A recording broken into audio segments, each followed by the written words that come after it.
TV. It's what you got today.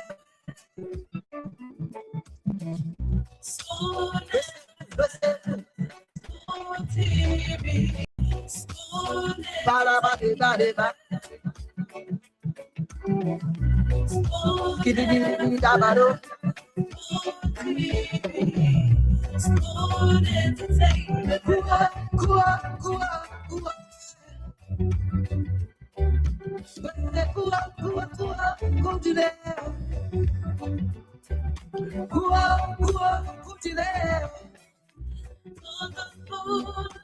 Yes,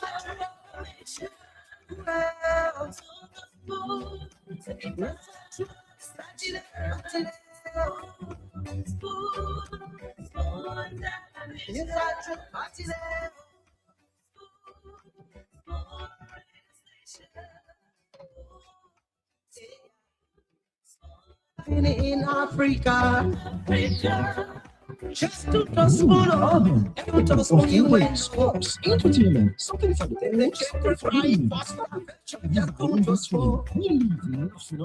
you want to get it,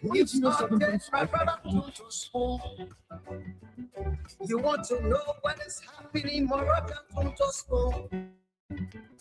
Politicians want to make their decision just to That is so true. Just as the song says, that is what is happening here for those who just tune in, maybe from somewhere in Asia, Australia, Vietnam. I don't know. But this is where you come to get all the information concerning a country called Liberia in West Africa. Let me say good evening to you. Welcome to Spoon Talk. It's time to talk the talk. All the talks about Liberia, right here in West Africa. And time check here now is 6 minutes past 8. 9 minutes past 8, I'm sorry. Let's say good evening to you wherever you are. Whatever you are doing, we welcome you to Spoon Talk. I'm your producer tonight. My name is Lorena Honoree. We are live on Spoon TV, Fabric TV, Super TV. We are live on Spoon 107.5 FM, Fabric 101.1 FM, Super 95.5. We are live on YouTube, and that is Spoon Talk. That is our handle. What I want? Subscribe to the channel, hit the notification button. Make sure whenever we go live, you are able to grab all the information you need when it comes to Liberia and its surrounding the Banner River Union countries. So make sure you get it all right here on Spoon TV. Every Monday to Sunday, 7 days a week, 8 o'clock, we come here on Spoon Talk to inform people in Liberia and the diaspora, and those who just want to come to Liberia or just want to work for Liberia. To our own tourism, giving you analysis about the country, breaking developments, news, and unfolding events right here on Spoon 107.5. The good thing is, if you're on social media, you know, like our Omani, so I get it important for me. I'd like to talk to my Omani. Today I talked to the other one. She said she's everybody's mother. Always telling me to bring her message. She go, Oma, she from Bopa. She said everybody call her mom. She get guha. She love everybody. So everybody love her. They call her the people mother. That Oma, right now she is tuned to 107.5. All her Omani in the community that she lives, she brings all of them together. I plan to give her one, Bluetooth connected with her phone so it can be loud because the woman must listen to Spoon. You got a special one. So there are partners known and unknown, people relay the show, the program from different media houses.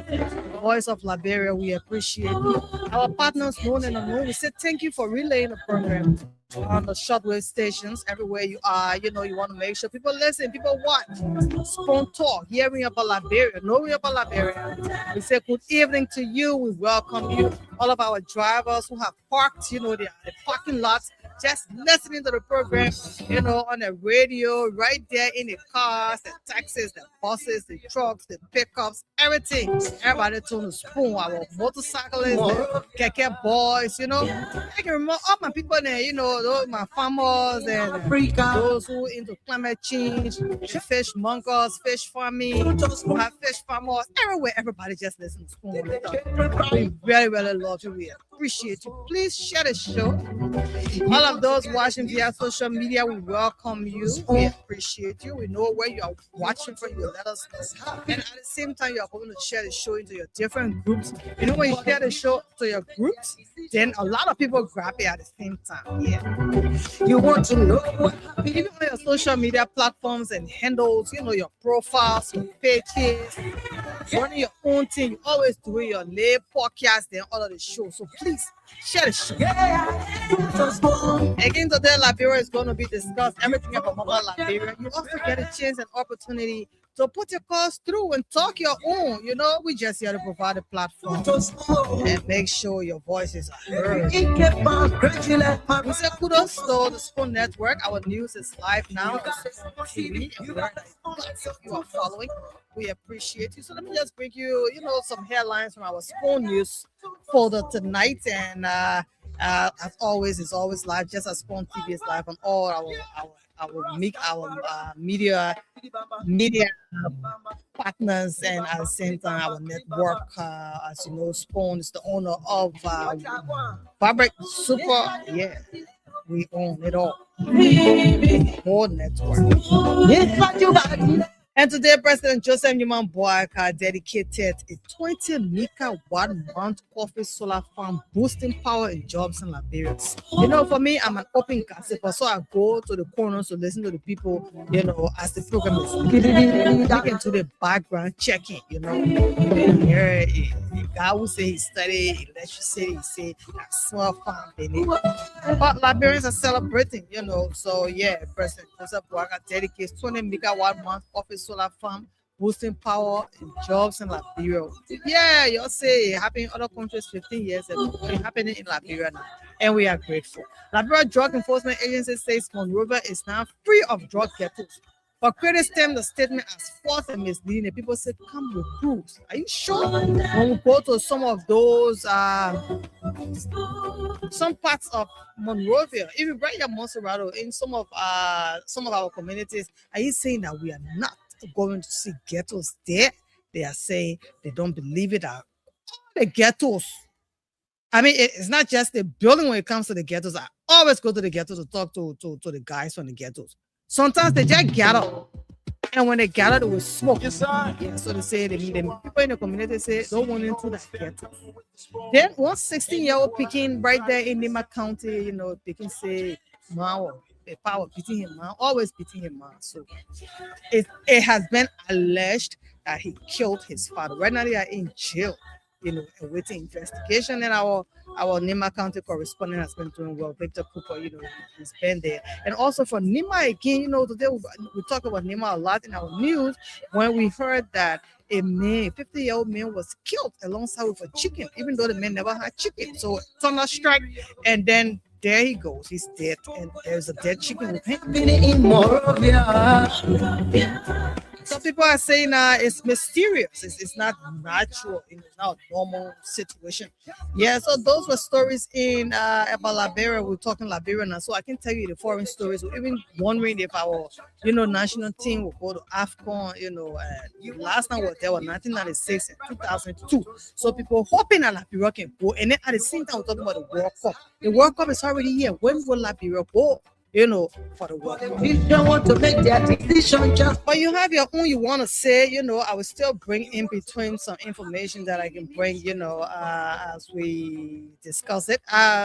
Thomas Slanger, you know, he's going to be here to take over and, you know, have some powerful conversations with you guys. And yeah, that is why we are here, to make sure you get all the information. So very soon, as before Diamond gets here, let me make sure that you put your calls through, so we can talk about it. That thing on your mind has been disturbed. I will always bring in climate change. Are you concerned with the climate? Yeah, rainy season already here.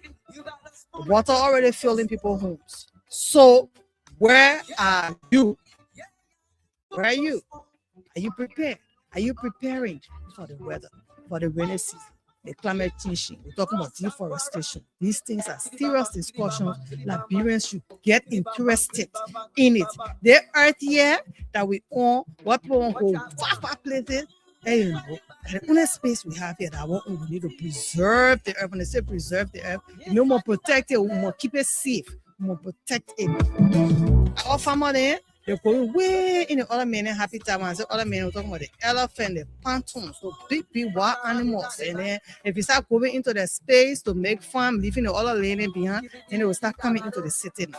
So I'm just reminding my farmers to still use those rich land, those fertilized soil that you used last year before last to harvest. It's still rich for you to be able to. Everybody gonna have animals coming to you. Then we that can just throw dirt in the street, we're sending the dirt in the sea. Yeah, we can throw dirt in the river and what man will catch the crawfish, they can catch the fish, and things so we can cook our pepper soup. And you know, the tilapia, the waple, the naple, those sweet fish. We start killing in the sea now because we're gonna be throwing plastic. We need to think about all these things. Some people can just burn there. Every community, sometimes you pass, you people driving and dirt just burning. People now concerned about what people are inhaling, including children. These are things we should also be concerned about. 077771075, 055510175. Just a gist. You have to know that is what we do here on Spoon. We educate, we inform, we entertain, all at the same time, giving you credible and reliable information. Very soon, as Damo Sanga comes on, the rest of the panelists, and they are going to come on and discuss different happenings in Liberia. So let's take your calls now. 077771075, 055510175. Let's take you, our first caller. Good evening. Good evening. Good evening. All right. Good evening. Well, we're not getting that caller. 077771075, 055510175. We want you to call us and tell us what is on your mind. I won't be the only one talking, but we want to make sure your calls are going through. So call us and let's talk about it right here on Spoon 107.5 FM. Your calls are coming in, but I do not know why I'm not getting you. Good evening. Good evening.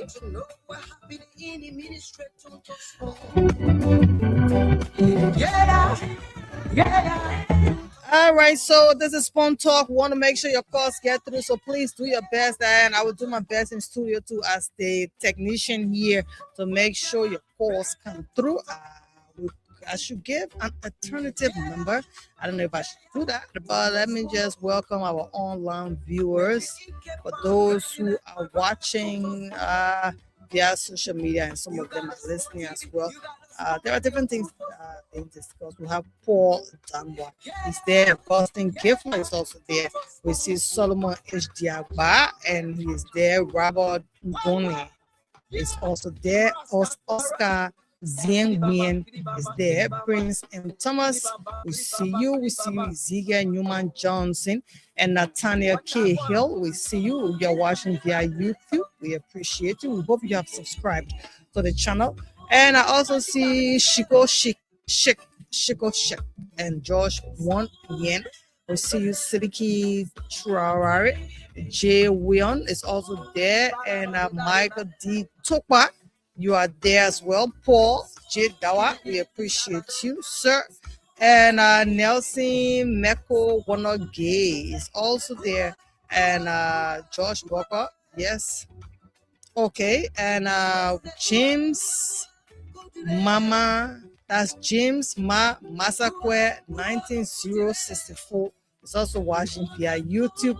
Peter Tokwa, how are you? Ambassador Walton, Bushu, Morgan, Jinian, and we see Casey Johnson. We see Peter Tokwa. Nathaniel K. Hill is still there. Sam Pupo. James Faber Vani. We see you. Lemuel Say. We see you. Gerald 5731 watching via YouTube. And Daniel Tentier is also there. Sam Colley is still there. Faith Ovenish Home is also watching From Liberia, we see you are sending in a link. I don't know what that means. Joseph Richards, we see you, as well as we see Edward Torbert and Nathaniel Weir 7655 is also watching via YouTube, and so is Ishmael Habib Rahim is watching via Facebook. Not Gordon, we say welcome to you. Vanny family, Mariga Jinian, Austin Benzin, and some of these names. Mary Chia is also there. D. Abraham C. Georgia J. is also there. He says, good evening. Solomon Aski is watching via YouTube. Anthony Win PA is also following from ELWA Rehab. Daniel Tente is still following. He says, I'm closely following the conversation from my usual Tingles Village residents. Ella Dollars Duncan is watching from ELWA. That's District 6. Edwin Richmond Dolo is also watching, and he says doing the 2023. Okay, you can talk that later. Let's just say good evening to you because you are watching. We appreciate you and we welcome you. Tito Colley is also there. Ali Kaba, Anthony Zuo, Abraham Ama, and Ketrick. That's Capi says, good evening, Lorena. Thanks for the show. I'm watching from Sierra Leone, and that's at Lunge Airport. I tell you, you know, Sierra Leoneans, you take your US dollars there, they are not interested. Eddie Powa 4440 says, Lorena, I'm watching from Canada. We welcome you. Wishing, well, this person is watching from Charlotte, North Carolina, USA. His name is Anthony Z. 2845. So it's Samson K. Doe is following from Tingles Village, and Peter Topa and Joe Polywo says, hi, Spoon family. Dennis Wisa Collins, Dingings Keller, Edwin Richard Richmond Dolo. We have already greeted you. All of you watching, please share the show. All of you that are watching the show, share the show right now. Make sure everybody gets Lou, Boema Obento Kiadi is watching. Kofi Jones Smart, Victoria Blambo Cooper is also watching. She says, hi, Lorena. I'm watching from Indiana. Robert Bonnet is also watching, and so is Dennis Wister Collins. Desmond Norman, good evening to you. Samson Do, Raf TV is watching. Daniel Malwa is watching. Abraham Amara Donor is watching. Emmanuel Walker is watching. Joe Williams, Jerry Pokai, Solomon Aski, Honorable Samba Tue's son is also watching. G. Marcelia Fokba says, hello, Spoon, Pearl Campbell, Austin Benson, and Tipo Speaker Dempster. Yeah, we're calling your names or way to share show.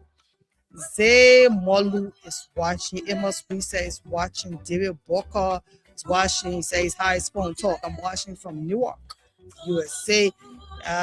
Austin Benson, we still see you there. Natalie Via is watching. Vera S.W. Wallace, John Flex Gold, V. Kumar, Malayi S. Chayard is watching. Wow, I was able to, call almost everybody's name.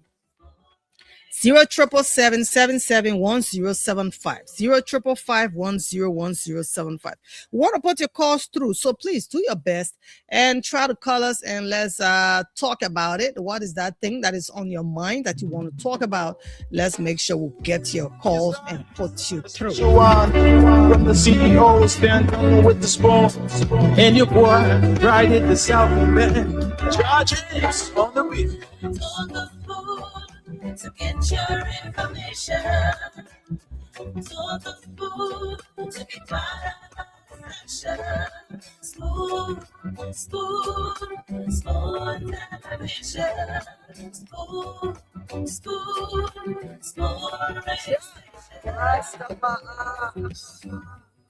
Spoon gonna tell you what is happening in Liberia. Spoon gonna tell you what is happening in Moravia. Spoon gonna tell you what is happening in Africa. Just to spoon, you will know.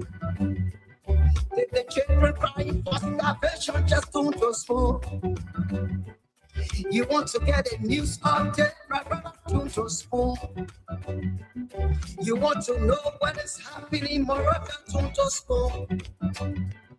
Politicians want to make their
So what is going to happen is that we're going to use an alternative number. Yes, these things happen. +231 777 597 or Shua says 0777 597 Again, 0777 597 Call us and let's hear you quickly. 30 seconds since it is just one phone. One number we are using right now. Let's hear you. What is on your mind, sir? Good evening. How are you? Hello. I'm live on. Okay, thank you. I think I'm loud now. Mm-hmm. Okay. Because the registration is loud. It's like really Sir, you are live on the show now. What is your name? Quickly to the point, please. Thank you, Mr. My name is Mohammed M. Kanan Chion. I'm a school member of the United Party United Bureau. Mm-hmm. And I speak to you from a conference on this evening on the Buddha Island. Okay. So, I want to appreciate my President Parker today for the 20-watt maker solar panel that is try to put on today at the Macoffee and era today, and there are some stakeholders were there today, and we all should appreciate the effort of the government, what they are doing to improve the setup of the LEC, because I didn't know what was today because in your present today, I'm a chair on carbon in try to trace President Bouaga government if it comes to the improvement of the LEC sector. So I listened to him in square and even went beyond to appreciate the president for President Bouaga appointing the managing director there at the LEC in terms of Mr. Mohamed Sherry, attending to what he's doing to improve.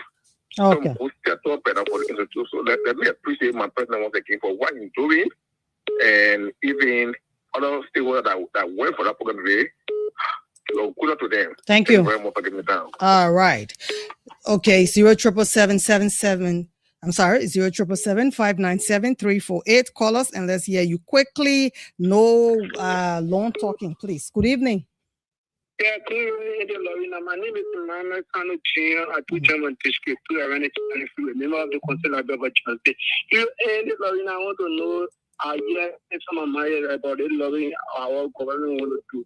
I want to know if our government is loving so that government come to promote and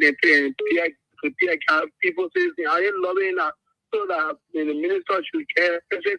I didn't love it so that the very common should kill people, citizens. Our government be serious because they come to the president said I deal with the devil come to seek and discuss so that they come to seek and also this government be serious to the people think about the time. All right, I like that. Quick to the point. 0777 597 348. Again, 0777 597 348. Call us and let's hear you. What is that thing you want to talk about? Good evening. Good evening. Good evening, sir. Thank you, my sister. My name is Guvana, member of UP Intellectual Blue. I'm calling on Baji tonight. I see post from my lovely senator and Senator Dillon. Talking about CDC and we are sharing. Their case I thank God for Dillon. We all correct their case. Okay. Because we will not yet to claim nothing. If something will be clean, is Liberia to clean because Liberia will take the glory. All right. All the project will be doing for now to turn it, everything that we have project we agree. Even the one what we coming to do the main project, but we are here to deliver. Turn it to the Liberia will be the choice. Okay. So thank you for affording me the time. All right. 0777 597 348. We just got to make sure your calls get through tonight. So again, 0777 597 348. Good evening. Good evening, my sister. How are you? I'm okay, sir. What is your name? Where are you calling us from? Thank you. Sheikh Biggie, from District 12. What's on your mind?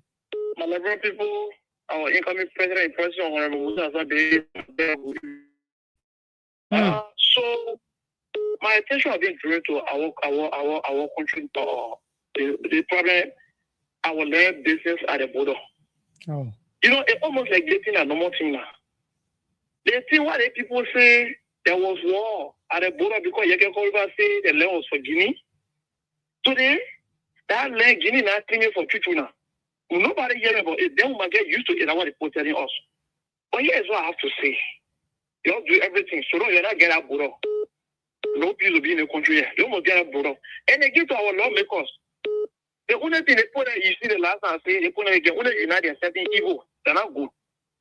Every time that people unite themselves, the benefit in the past, just know say that bad thing will pass for your country. Thank you. For they don't to come out and tell the public say they not get power and they get power. The only thing they can do, they just, I mean, the country, eh? Thank you, sir. Thank you. Thank you. Talk your own. The next person come and talk their own. 077-597-348. Let's hear you. Good evening. Good evening. How are you? I'm okay, sir. What is your name? Your line is Danny, and I call you from around Nima County. Around Nima County. Yeah. And let me say good evening to the talkative generation of area. And I appreciate the government, the matter of fact, the United Party government, bringing live, the 40 megawatts current as a solar, introducing it to Liberia. I want to thank President Joseph Boakai for working seriously and making sure this is fitting. So, and I want to acknowledge men who apologize. So I know everyone, we have issue, but why you apologize and then go back. Who are you talking about? Sheikh Kuyate? The men I apologize that who? I apologize to the doctor. All right, thank you. Thank you so much. I want you to be honest. Thank you. All right. 077-597-348. Again, 077-597-348. Straight to the point quickly. Good evening. Good evening to my school family. There's a Paco calling for the United Party in the election period. Paco, what's on your mind? Thank you so much. What on my mind? My personal thank you so much to make the NMSC. I thank you so much. All the Pellegrini who went to that swap plan today. For Liberia, there's something with Liberia. Thank God so much for me. Thank God for every second. And thank God to the LEC boss. On the second, the minister in the country. Thank you for calling. Yes, thank God. So I thank God to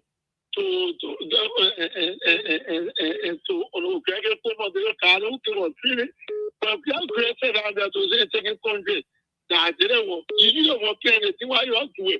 Send your power. You play all the torture that you torture. Thank you, sir. Thank you. All right. Thank you very much. Thank you very much. Me, I love blessings. 0777710. I'm sorry. 0777597-348. We are using an alternative line. We'll still open your lines. We are working on it. Good evening. Yep. I'm Joseph N.G. calling from Jacobstown. All right, sir. Go ahead. It's quite laughable. I want to tell my friends only one lot, only half lot at Congo Town that not everyone who is not working is jobless. We have people that are qualified and they are not working. Those are people that are jobless. So I want to tell them, let them forge ahead, let them learn more so that tomorrow they will count them in the society. Thank you. All right. You say here people on a half lot in Congo Town. 0777597-348. Good evening. Good evening. How are you? I'm okay, sir. Yeah. Momo calling from Shana, concern for justice. Momo Kali, go ahead. Yeah, thank you for the program. My concern this evening, I beg the legislator, I hold their fool to investigate about the money that the major party, their government is sending to America for lobbying. Lobbying for what? Lobbying for what? Lobbying that when you do agriculture in Liberia will spoil your name. When you make good school, you spoil your name. A calculator is in the student hand to take their wires and wire will spoil your name. Lobbying for what? I beg the legislature, let it investigate the money. If this is true, they should not approve any printing of money because you never got to lobby. Because when you get problem in the country, when you solve it, we will see it, Labrador will see it. What you lobbying for? Thank you. Thank you very much. 0777-597-348. 0777-597-348. Good evening. Good evening. You are live on the show, sir. Yeah, I'm Joseph Yampli calling from the Cowboy Benson Street. Go ahead. What is on my mind is that for me to hear people are calling, we should be one united and heal President Bouaka for dedicating 20 Mika. Yesterday, we didn't heal past people. We are paying those people. They have taken our salary taxes for 3 years. When they do one thing wrong with them, that's our own money they're using. So they don't need that. Thank you, thank you. When Bouaka was ordinary man, he ever do what he doing, that will come and go heal him. They should do more than what they are doing. Because we pay them to do the job. Thank you. Today, here we are. Bouaka took oath to defend and protect our country. Another group take our country. Just say diplomatic means. That's why we pay Bouaka and the rest of the people for no. So let us not deceive ourselves in the business of we have to be moderate, we have to be civil, we have to unite. Thank you, sir. Unity of this country are not there. Why today people crying to unite this country? Thank you very much. Thank you. All right, we are just here to provide a platform. 0777-597-348. Good evening. Good evening, Lady Larry. Yep. Wow.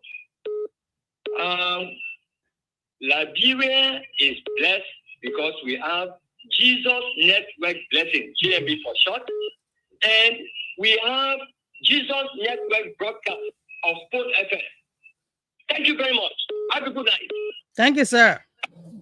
0777-597-348. Good evening. Good evening. Yes. All right, sir. Go ahead. Yeah, I'm grateful to God for our president. I want to thank God for the grace He has given him. I want to thank God for his strength. And I just want to say this to CEO. I know that he needs better for this country, but sometimes the way he goes about, trying to shape every other thing that happens in this country, trying to shape it, even if it is from the judiciary, he shape it from the president, even if it is from the legislator, he shape it from the president. I don't think what he's doing, is right. Like I said, I know you have a good time. He should really look at the lack of criticism too. Because everything that happens in the country now, still will find all means possible to shape it to brother. So I just hope, it got to change, man. Thank you. Thank you. All right. 0777-597-348. Call us and let's talk about that thing that is on your mind. Good evening. Yeah, good evening, Sis Lavina. Yes, sir. You are live on the show. Yeah, my name is Peter. Today, come on in here, Radio Man calling from PZ. Radio Man? Yeah. All right, Radio Man, let's hear you. Yeah, Sis Lavina, let me say bravo to the SND President, President Imam Bola Senior, for a hard work. At least today, dedicated 20 million one solar fund. At least the senior now, 50 call the income about say, oh, that in talking not do it, but I did a talking to. Let me say this, Sis Lavina. Only government, at least today, President Bola, when he tells you he's doing this, he can do it. He's suspending higher government official ever for corruption. Only the past government, they said we are interviewed, nothing like that. And President Bola, only the government open all the array. Today, the opposition using the array to get away to the horses, and they're using the array to go home now. They're using the road to pass through and go. But before, another time, they were borrowed medicine, but no road of faith. They can't go in the southeast. But on President Bola now, he can go in the southeast, come out the city. So Thank you, President Boga again, community road project is going on. So they will see more. And this one, government and not do that. But President Boga committed to that. And I want to say bravo to the DEA boss for fighting just in Liberia. Thank you for the time. Thank you for the opportunity. You are welcome. 077-597-348. Let's take you. Good evening. Wow. 077-597-348. All right. Let's take this caller. Good evening. Mr. Haikama. I'm okay, sir. I'm George, calling for the Royal Line. Is that just your name, George? George Manta. Okay. Yeah. Why is my mind? This is government. This government is very setting our head. We don't know what to do. And what else can do well for convincing us? But we don't say the case may very important our head without it. 2029 found another person that he know that I can trust or to go behind. He split us, convince us to get there in the government. Very happy our head. We are talking in the red line. We don't know what to do. The whole country is dead up. So we are very praying for another alternative. We don't know what to do.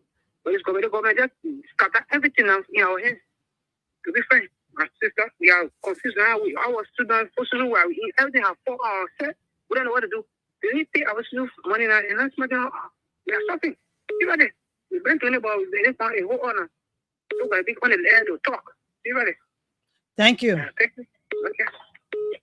All right, 077-597-348. Good evening. Good evening, my sister. You're live, sir.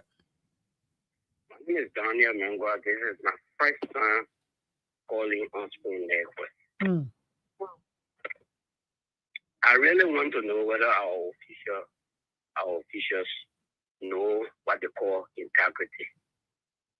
If you would be a minister, what is the statutory functions of your ministry taken from you unlawfully? The law has to be repealed before this is done. And then it's not done. You still sit there as a minister. The last point has to do with the border point. There's a parable that says that the bush that you overlook, they can pick rope from there and tie you. We overlook Yeke. Just listen to me. We overlook Yeke and we are down. We don't know what is going on now in the international world. Outside in Guinea, outside the world, Yeke has gone. Thank you very much. You are welcome. 077-597-348. Again, 077-597-348 is an alternative line we are using for you because we want to make sure you are heard. Good evening. Good evening, Lovina Honoring. How are you? I'm okay, sir. What is your name? This is Mustafa Roger calling from District 17, Banjo. All right, Mustafa Roger. Yeah, I'm so glad to be on the media at nighttime. Lovina, I want to discuss something really, and I would like feel of your time. Which Not have too to much do time, with please. created issue. Mm-hmm. You know, President Bouakai, we fought in a storm and rain for him to be president. Some appointment he made is person or heart on a serious note, not because he and the House of Representatives having problem. I know what kind of support Sheikh Kuyate gave President Bouakai during the 2023 election, like gave him whole diplomacy position. Like today, he don't know how to use it. I said during the May 10th senatorial election, where Stomofala contested in, I had document for Sheikh Kuyate. Then the 2023 election, I had document for Sheikh Kuyate. You know, most of the elections that take place in Liberia, except at Kuwasho, and some of them except also supervisor in his various district. Okay, some of the talent she up to now say Gali in my possession. When check some of the center them, Sheikh Kuyate have 5 in number 564. That kind of made today President Bouakai gave ambassador position to, and he went and damaged the president repetition outside there.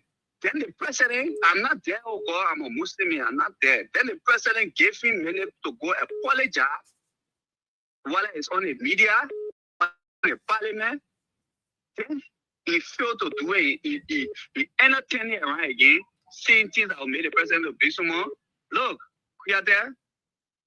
You are my Muslim brother. Don't forget about tribalism because me a family, but you are my Muslim brother. You want to damage Islam. The Islamic community not supporting what you're doing.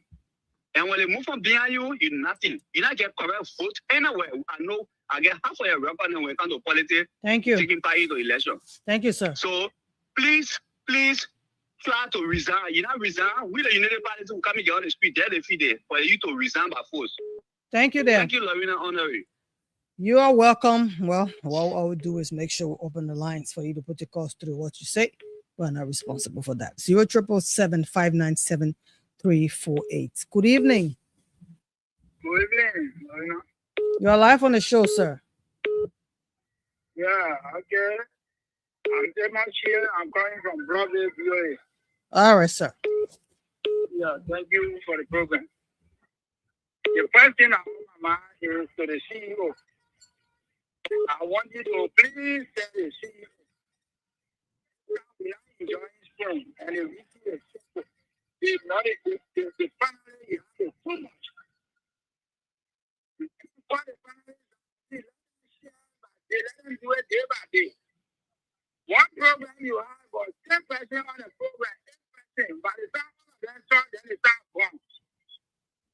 And I tell you, well, we used to enjoy spoon because people used to have to make us to understand the issues.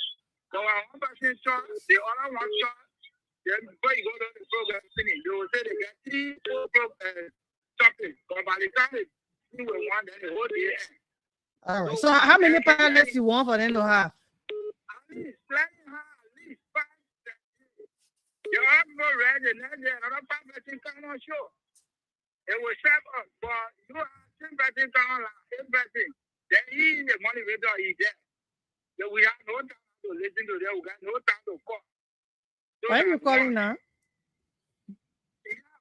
When the program is on, but now it's on free time, but when the program is on, they discuss the issue and they want to have our say. You have to let the time be there for us to call last time when the station closed. Okay. You are really. The next thing I on my mind is, you know, Labra, we the people they consider the uneducated people. We are becoming more smarter than even those that say they are educated now.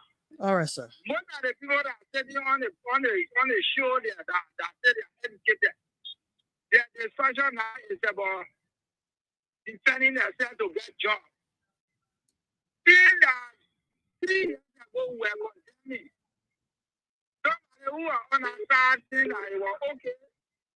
Yes, today it was okay. Today now they see it's bad. That is the same person who that never saw it bad. Today now they see it that saw it was bad. That's how they see it good.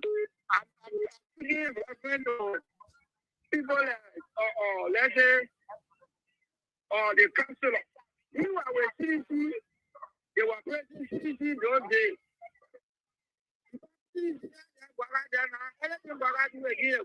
Thank you, sir.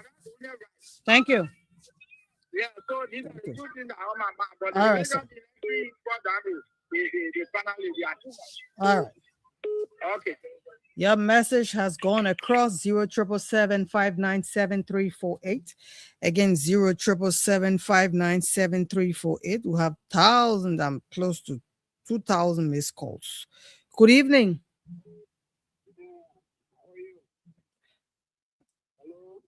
Yeah. I'm Dennis. I call from District of All right, Dennis. What is on your mind, sir? Our president is not honest to us. Since the Guinea issue at the border, our president refused to update us on what is happening at the border there. Instead, they're telling us they are handling a diplomat. Instead of reporting to his people, he went and reported to Dumuya. So has he taken responsibility to report to Dumuya happenings at the border and now reporting to we, his people, we who that elected him? But this is the message I got from the president, our president. If this Guinea issue is not solved until we reach to 2023, I can rest assured him. 2023? 2029. Yeah, I'm sorry. past 2029. 2029. If this Guinea issue is not solved until we reach 2029, our president should rest assured that we are getting him out. Because we cannot force him again to protect us and our country. He took oath to defend the country, but he's not. Instead, he's reporting to our enemy, according to what we heard on radio. Thank you. Okay, so he's saying that another Mano River country is an enemy, and that is Guinea. 077-597-348. Good evening. Good evening. Good evening. My name is Sam Gay. Sam Gay? Exactly. Sam Gay, what is on your mind? Thank you. What is on my mind is that if nobody said in this country that the people get the dealer that did, we got the dealer that we were passing the pool water here or in the opposition study. If pool water are passing one day was tired though, it was tough. And so we went about and find the pool water, we're going to keep our clean water in our business. Today now, the pool water is coming from the Guinea and Labrador. Today now, the pool water is coming from illegal disposal, any position, pool water is not. Just for the show, I want to check on my friends that but not my most important. Mr. President, all the water putting the point when our border was one, there were no intruders claiming our land. Now we get an so-called legitimate government recognized by the international. There was that an invader which supposed cannot do anything logical or tangible. Thank you. Our border. Thank you very much. So that's our message. I'm so sorry for the guys that passed me water. It is smelling on them right now. Thank you very much. Okay, your message went through. 077-597-348. Good evening. Hello? Yes. Yeah, Lorena, how are you, man? I'm okay, sir. I'm Amos B. Colley, and I'm calling from Brazil. Okay, Mr. Colley. You know, we're talking about Solomon Boro Bini. Why is they go low and go get up here? The government is telling that you need to go manage President Baka. I think a year long for, I think we get out. It's not a year long for the country. Can you be able there? What happened when we talk here? Eh? But then all day, your feet are better together. Don't say that we're about to now. We won't go for it. And we'll vote with I mean, who will win? Thank you. I mean, put trying to solve a problem there. You just to give the Solomon Buddha, go to, how do you call it, Nova Buddha there, and go find out for yourself. Go out there and say, yeah, you bother alone. All right, thank you. 077-597-348. You're live on the show. Hello? Yeah? Is this one there? You are live, sir. Okay, thank you. To be on event this evening. I bless you much. This is Reverend Gabriel Fobble. Hello? You are live, Reverend. Okay, and I'm coming from District 16. Okay. I want to thank God for how they call Reverend His Excellency Pastor Jason Nyuma Bwaka. Because the thing is that we ran from war from Liberia to Africa. So when we want to do things, we do it bit by bit. All those people are talking about this and that and the other rest. Will they be around send a child infant to die? Because when you mention talking about that, pick up policy and go. Then they will be prepared to go? No. So it better we go and do the mother mission. tell the people this is our side, this is our side. Instead of saying all kind of things, 2 years is that when you go to the pool water and you don't have what to do, it does not mean that some people don't have what to do now.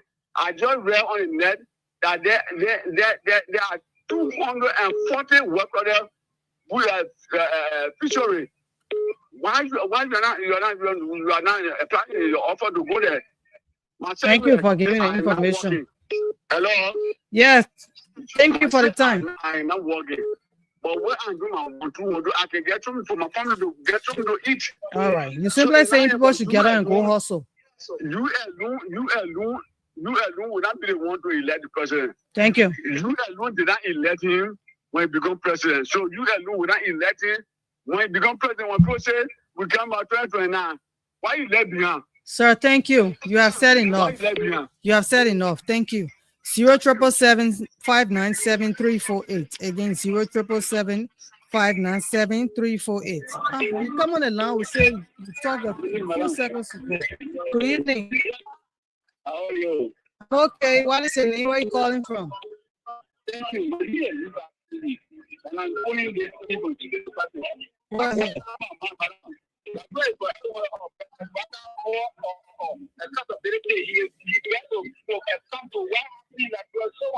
was talking about Lumba, and I was saying people from video to that, but when I did that, but I told them, carry the goal, so that way you tell it, they belong to everyone on earth. That's what I say. We want to know what is happening there. You say, somebody your land, move on your land, the plant, so that the plant, that way, all the other people, you don't want to leave alone. Thank you. Thank you. Thank you, sir. Thank you. All right. 077-597-348. Again, 077-597-348. Good evening.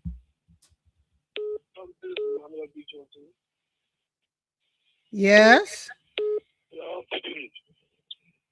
Be audible now. You low. Yeah.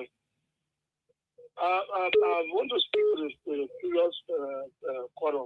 The country is for everybody. It's not somebody's personal property. Now you see, the other person, you see, no one person more than a good local country. But it's personal for everybody. Okay. President Biden would be if we had asked him questions about benefit the country. Instead, we're going to do it on a diplomatic level. We are not getting nothing from there yet. Thank you. Yeah, so we see us the question and answer. All right. So Thank you very much. To ask the question we have read to get answer for it. Thank you, sir. Thank you. Thank you. Okay. All right. So that ends this session of callers. Don't worry, you will still put your calls through. Like I said earlier, we're going to turn over controls to Damo Slanga. He's going to be sitting in tonight with the rest of the panelists. So if you are there, we are here. This is Spoon Talk, wherever you are, but the fact that you are watching via Spoon TV, Fabric TV, Super TV, or you are even on listening to the radio, we appreciate you. We are only asking you to please share the show. Make sure that all of your family and friends and those in Liberia and outside of Liberia can come and be on the platform. So many thanks to Voice of Liberia and other platforms that are relaying the program. We appreciate all of you. And we're going to take a short break as we make way for Damo Slanga to come in and take care of you tonight. And he's going to be telling you everything you need to know about Liberia and all of those things that happened today that has been in the news. All right. We'll talk about the solar plate and we'll talk about no ghettos in Monrovia again. Some people say that not true. And we also talk about this former Minister for American Affairs, Max Obva. He continued to renew his criticism of Commerce Minister Magdalene Dakose. So we'll talk everything, plus many more. So we appreciate you. Let's take this short break and give way for him and the rest of the panelists to come on and make sure you get all the information you need to get right here on Spoon Talk on Spoon 107.5 FM. Yes, I, a special one from the CEO, stand with the spoon. And your boy, right at the South, man. Charges on the beat. On the food to get.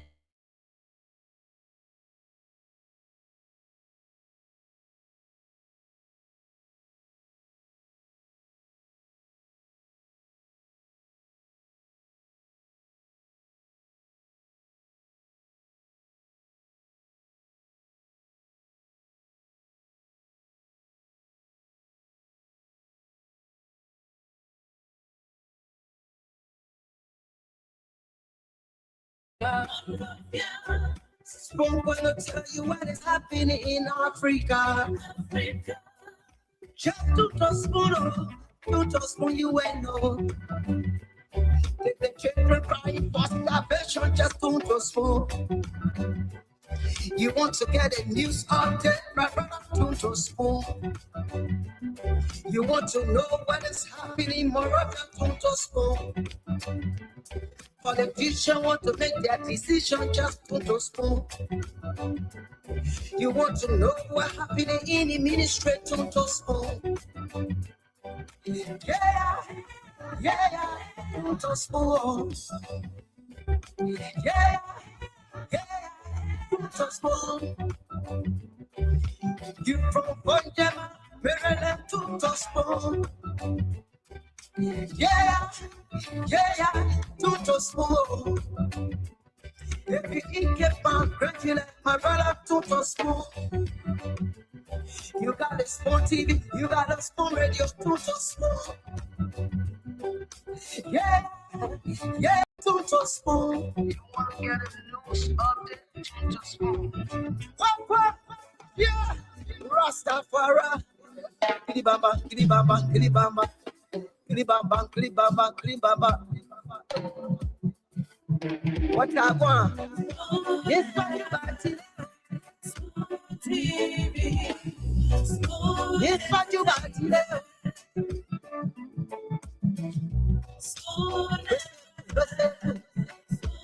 TV. Ba.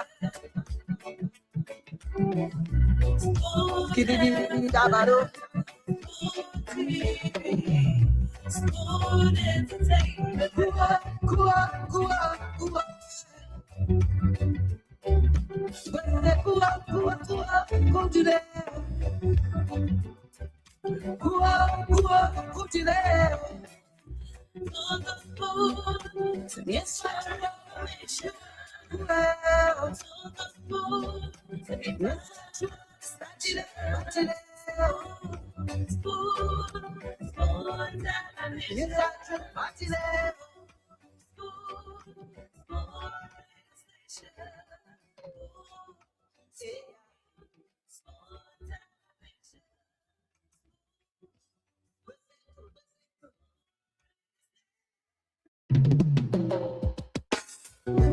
Yes, I, a special one from the CEO, stand with the spoon.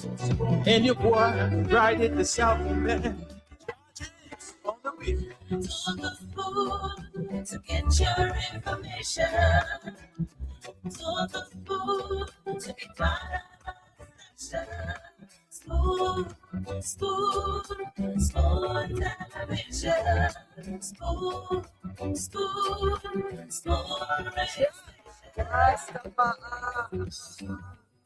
Spoon gonna tell you what is happening in Liberia. Okay, folks, thank you for holding on. We needed to do a quick transitioning. Many thanks to Lorena Honoré for kickstarting the program. This is Liberia's #1 talk show. This is the Spoon Talk. My name is Diamond Slanger. We're live on Spoon 107.5 FM, Fabric 101.1, Voice of Liberia 104.1 FM, and a host of other stations relaying us all across. We're live on Facebook, Spoon TV, Super TV, Fabric TV, and of course on YouTube. Our handle is Spoon Talk. I do see Dr. Richardson is in the back. I'll definitely bring her on. A lot of conversations to be had today. I also do see Dr. Emmanuel George. So today, I mean, very hey, go. Dr. George coming from Arsenal. You know, since Arsenal won the league, you just see Arsenal fans that strange things that you never used to see happening. You're seeing it now. Dr. George wearing Arsenal jersey, like when did that start happening? Anyway, victory comes with a lot of things. Dr. George, how are you doing? I'm doing great, Diamond. I'm doing great. I have patronized Arsenal for a long time. In fact, on this show, I told President Boyka that we're congratulating him. So it's good to see you. Good evening, Dr. Richardson. Good to see you. How are you? I'm doing great. Yeah, I'm doing great. Good evening, all those who are listening to us on Facebook, YouTube, the various television and radio stations in Liberia. Dr. Richardson? Yeah. Oh, you back home, man. The way that your trip been, they were worrying a lot of people. You back home.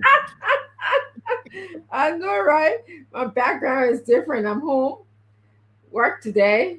Tired, but it's very hot over here. It was 93 degrees in my area. So, yeah, a little tiring, but good. It's good to be here. I want to welcome again, as Dr. George said, all of you who are listening to the show. We have a spirited conversation for you.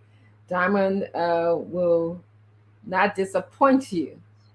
He has a lot to bring forward to your attention. So, yes, thank you for joining us. Thank you, folks. Thank you, Dr. Richardson. A lot to discuss tonight on the program. We have the topics lined up already for your information. So once we can run through those topics, because we do not have the luxury of the usual time span that we've had previously. So what we do is we just have a short but very impactful program. A lot happening across the country, like the Get Used to It tablet and I think prescribed. If you've on other parties like Dr. Richardson, Dr. George, Jacob Jala, who I see in the background, and you're not used to routine and happening, President Boyka says you should take this new pill, and this pill is called Get Used to It. I don't know if it comes in 500 milligrams or it's 100 milligrams or Is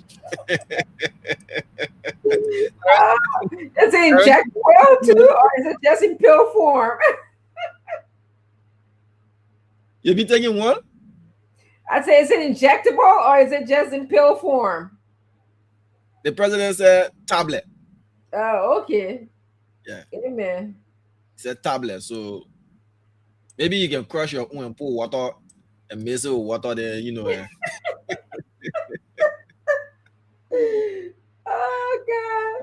I'm trying to get the video while we bring Jacob and the rest of the guys on and we move into our topic. But this is what the president says. So to those people who might be from different parties, best tablet to keep you well is to get used to it. Because every day you hear good things. So if you're not used to hearing good things, either. Dr. Richardson and Dr. George. What was your question again, Diamond? You've listened, you've read the flyer. I'm trying to upload the video so we can hear it from the horse's mouth. But what sayeth you about this latest comment, not about God making new land, again, screen things that you never saw happening, you see it happening. They want to get used to it. Like the tablet you need to take if you're from different political parties, get used to that tablet. You see good things every day. If you take that tablet, you can see good things. Once you take it, good thing is party in your elbow. If you take that tablet, all of that bring you take that tablet, so we can start seeing and just seeing good things in the country. That tablet is kind of powerful. Jacob Jala, welcome. I think we're having some issues with the internet. It's raining cats and dogs here tonight. Dr. George, what say have you been taking some other tablets so you can see good things? Well, the president right. I mean, if people honor your nose bill, a $10 million facility in your own backyard, you had no idea about it, then they pick you off of your office and carry you to break ground and do grass everybody. Stay, you have no idea about it. He need that tablet, get used to it. if the way the president house is being expanded, that the roads that we used to drive in front of the house, he have blocked that road and made it his personal property. We did the tablet to get used to it because I mean, so the president is that.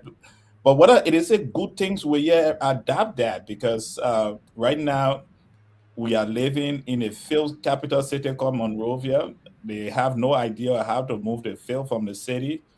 The Liberia Reading Season Electric Corporation, we congratulate them for adding 20 megawatts to the grid, but yet we still struggle with electricity in the country. The Rose to Rawa field that it came here when the budget was passed, that we should celebrate it when they made that mock picture while we were celebrating it. We found out that the light only stopped to the president's house. It didn't go all the street lights stopped to the president house. So we would tell Mr. President, we're not getting news to all the bad things that happen in our country. We will not settle down for mediocrity. We will go beyond that. We are a country of excellence. We are proud people. We are the Lone Star of Liberia, and we were born to enjoy the fruit of our country. So we'll not get news to what you're doing. Can you imagine your former minister of Mines and Energy informed us that we have $1.7 trillion worth of mineral, but yet then still we're taking chicken change? We ain't getting news to that, Mr. President.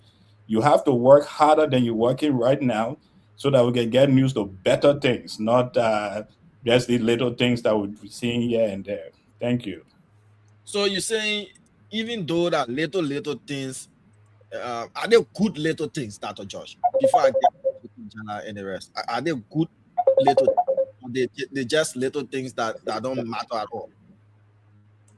This government have shown us that they have the capacity to do VLA. They have the capacity to practice when the BM boys, they call it the BM speed, right?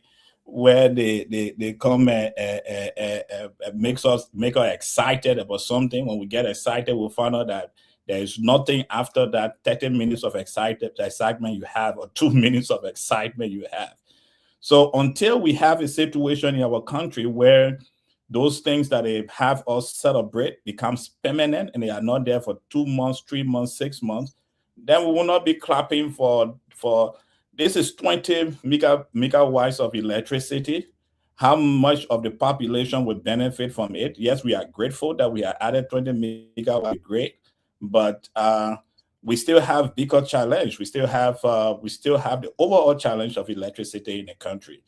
This government celebrated a couple of months ago. They had all the pictures here was on Spoon. We're running with it that the road from ERW Junction all the way to Ralphie Highway was paved, and the electricity was reaching to that end. When we investigated, the electricity stopped to Rehab Junction. So the government has always shown to us that most of the things are limited. Dr. Josh, we electricity is stop the Rehab Junction. The street light that they had also celebrating the other time. Rehab Junction, Dr. Josh. Whoever gave you that information, they didn't give you the right information. So they need to work harder than that. All right. So let me bring on Jacob Jala before we play the clip. They get used to it. Jacob Jala, President Boyka has said, if you are from different political parties and you're not used to Google things, you should take a pill called get used to it, and you'll start to see good things. What say you about that particular comment? Well, yes, I followed today. Well, in terms of Google things, so I will attack the issue from two angles. Number one, I think, for some of us who come from parties other than the ruling parties, it is obvious to me that we all want the best for Liberia. That's the case with ANC, Mr. Cummings. That's the case with our own party, Mr. Bility. In fact, our party, Mr. Bility, the standard bearer, has been moving across this country, committing resources, personal resources, party resources, citizens' resources, members' resources towards the development and transformation of our country, making those contributions in roles and other sectors. So we are interested in the development of our country, and we want to see the best happen for Liberia. I can speak for the CMC on that one quite clearly. So I don't know what the president meant when he talked about other parties, as if to say we are not committed to helping to advance our country. We are interested in Liberia's development for sure. So we are a partner for development, as we have shown. Now, in terms of what is happening with the electricity sector, yes, it's good news. 20 megawatts. And your network Spoon put up a very controversial. I mean, it was not controversial. I was just stating the fact, but it drew up a lot of controversy. February 2023, the Joshua leadership signed this project. We'll get to that, Jacob. We'll get to the issue of giving credit to where credit should have been given, whether it was an intentional omission. But we're just talking about it. This is just, the icebreaker to get the show started. The whole get used to it thing. Do you need to take pills now as oppositions to get used to it pills to see Google things? Or have you been totally, blinded by opposition politics not to appreciate good things, that you need the tablet? No. So from our perspective, the way we approach opposition life and things, we approach it a different way. And Mr. Bidej has said that repeatedly. So we follow his lead and his leadership and the vision in this accord.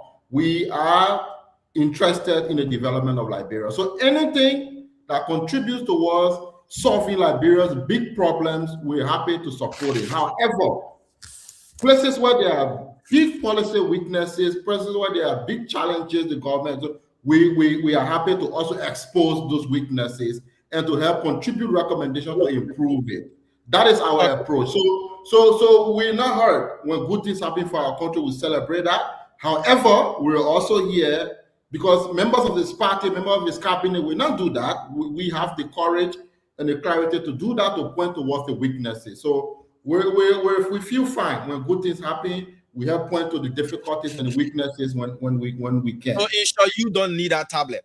No, we don't need tablet. We don't need tablet. We're totally fine, and we're very clear about how we are making contribution to our country as an opposition political party. Your angle for this question will be different. So I'll just ask you plain blank. Good prescription by the president? Yeah, I don't know. The president, I don't know who the president is throwing jab at, but we're very clear about what we stand. Our topics lined up for today. Tama, good prescription. They get used to APL. Will you be purchasing some for people like Jacob and Dr. George and probably Dr. Richardson? Well, thank you. It's really funny. I like the fact that President Joseph Numa Boakai always has some level of wisdom to share, whenever he's at these public events. But definitely, and I joke, when I saw the post, I'm like, this old man got cheek, right? But look, it's what I say to the opposition, and I've always said it, even if you're in politics, whether you're opposition, you should always put your nation first. It doesn't matter whether you are ANC or CMC or how they call a lot of political parties. I want to name the top 5. CDC. It is about Liberia first. It doesn't matter which political party you are part of. If you put your nation first, then we can always agree to disagree on the policies and strategies and how we're going to move this nation forward. It's about ideas, right? But look, I think the opposition, would take this as a dig. And I remember when former President George Weah was in power, he used to bring out music.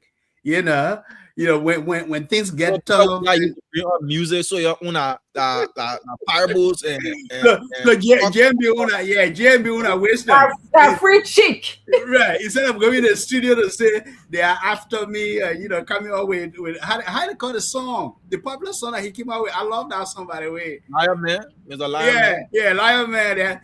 When it came out about the missing 25 million, the other controversies that CDC were dealing with during their tenure. And I love the fact that George Weah had a way to deal with that pressure. He came out with music, Lion Man, to get a dig. But JMB has wisdom. Look, JMB is a man with wisdom. He will always impart wisdom to all of us. So you should listen keenly. I don't think it's a dig at the opposition, but we are saying, let's get used to it.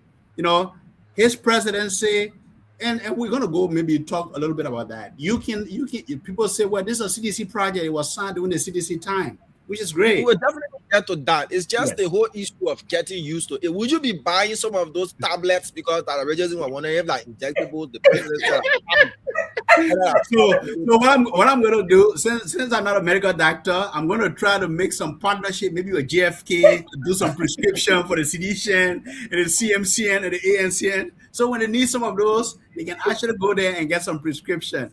But I think it was a good joke, and we should laugh. You know, sometimes is that going to be like a vaccine or something? No.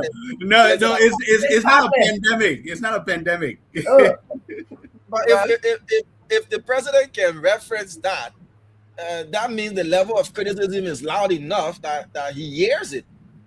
So let's listen to President Boakai on that and saying what opposition partisans should be taking is a brand new tablet for JMB Laboratories. It's called Get Used to It pills. For those people who probably may be in different parties, the best tablets to keep you well, and you have to get used to it because every day you hear good things happening. So you might as well start getting used to it. No need.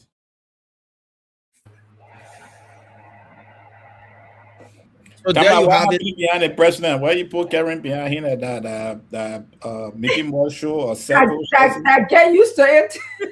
I didn't get that. Let me play the video again, Dr. George. Why are you trying to point out? Let me play this video one more time. We'll move to our topics for tonight. Those people who probably may be in different parties, the best tablets to keep you well, and you have to get used to it because every day you hear good things happening. So you might as well start getting used to it. No need. All of the dedication pull-up banner like you talking about? Oh, okay. The You know, my the pull-up banner, the person who did the decoration, you know, they needed that in the background as part of the decor, so they had to place that and stuff like that. That's the pull-up banner, Dr. Josh. And the Google team will get new stuff moving the. They're looking for point on the one. Let me bring. I was about to bring on Isaac Doe, and then he went back as to wherever he's going to. I was just gonna say, I was laughing initially about what the president said. I believe that many Liberians will be excited anytime we see changes in our country. That's what we want. But I think the president's statements, his free cheeks that he's giving out lately, is a bit divisive. Okay. You want to pull the country together. You want to unite the country. And by you speaking to Liberians in this manner, get used to it. Get used to what? I'll never get used to somebody building a peace conference for $10 million and tell me it was, MRU project. And then, when you push further, it becomes Liberia's project. But we don't know where the money came from. I'll never get used to that. Because the Liberian people, as the leader, you owe it to the Liberian people. I know you get used to Redemption Hospital having people sleep and die in front of that hospital. I'll never get used to that. Okay? So I think that we'll call out, this government when things are not going according to the interests of the Liberian people. But on the other hand, when things are going well, we will sing the government's praises. And that is the role of political parties. I think the president has been in government enough. Some people say 12 years, some people say 42 years, to know that in a democracy, political parties are very helpful. Okay? Political parties are needed. The oppositions are needed. And he should appreciate the opposition and stop making these free kind of cheeks to the Liberian people. Thank you. Thank you, Dr. Richardson. She decided to come back with one. Isaac, though, get used to it. Are you getting used to the good things? You're taking your own tablet too? Because since you're in the library, you're looking, that's my tablet you're taking. Oh, you know what? Hi to everyone. Oh yeah, I knew that. When President Weah thought that Liberia electricity grid needed to expand and decided to install solar panel in 2023, what President Boakai dedicated today, President Weah knew that good things will come to Liberia. Yeah, he knew that. He knew that. At the time, President Boakai was at his house and he was taking loans from the bank to live, when President Weah was actually doing things for Liberia, that very thing he talked about today, when President Weah started that, when he thought about it, when he brought it to fruition, when he put pen to paper. Okay, I think we lost Isaac there just as he put the pen to paper. You know, we lost him for a minute. When Isaac gets back, we'll definitely bring him on. So, guys, this is just to kickstart the show, as stated by our outline today. We'll be discussing 3 key issues. Number 1, started off with the whole get used to it, but the president, you know, dedicated the Mount Coffee power plant, the solar farm, the first ever, you know, utility grade solar panel establishment in our country. 20 megawatts. The entire project is supposed to be 60 megawatts, but 20 megawatts to be installed first as per the specification, and then 42 megawatts we've been told will be added there. What we also learned from this dedication ceremony, and again, is that LEC, the Mount Coffee hydropower plant, is now back to its full generation capacity. That was stated by the LEC's managing director, Mohamed Sharif. You know that the plant is back to its full capacity of generation of 88 megawatts, and then the solar power farm as well, adding there 20 megawatts as well. But in all of that, you all listen to the president's speech. You have the excerpt from the president's speech. But the debate now on social media is, we've gone back to whose project is it? We've gone back to claiming project. My project. As it started with that. But the history, the records are there that this all started under the Weah administration with the signing of this particular project.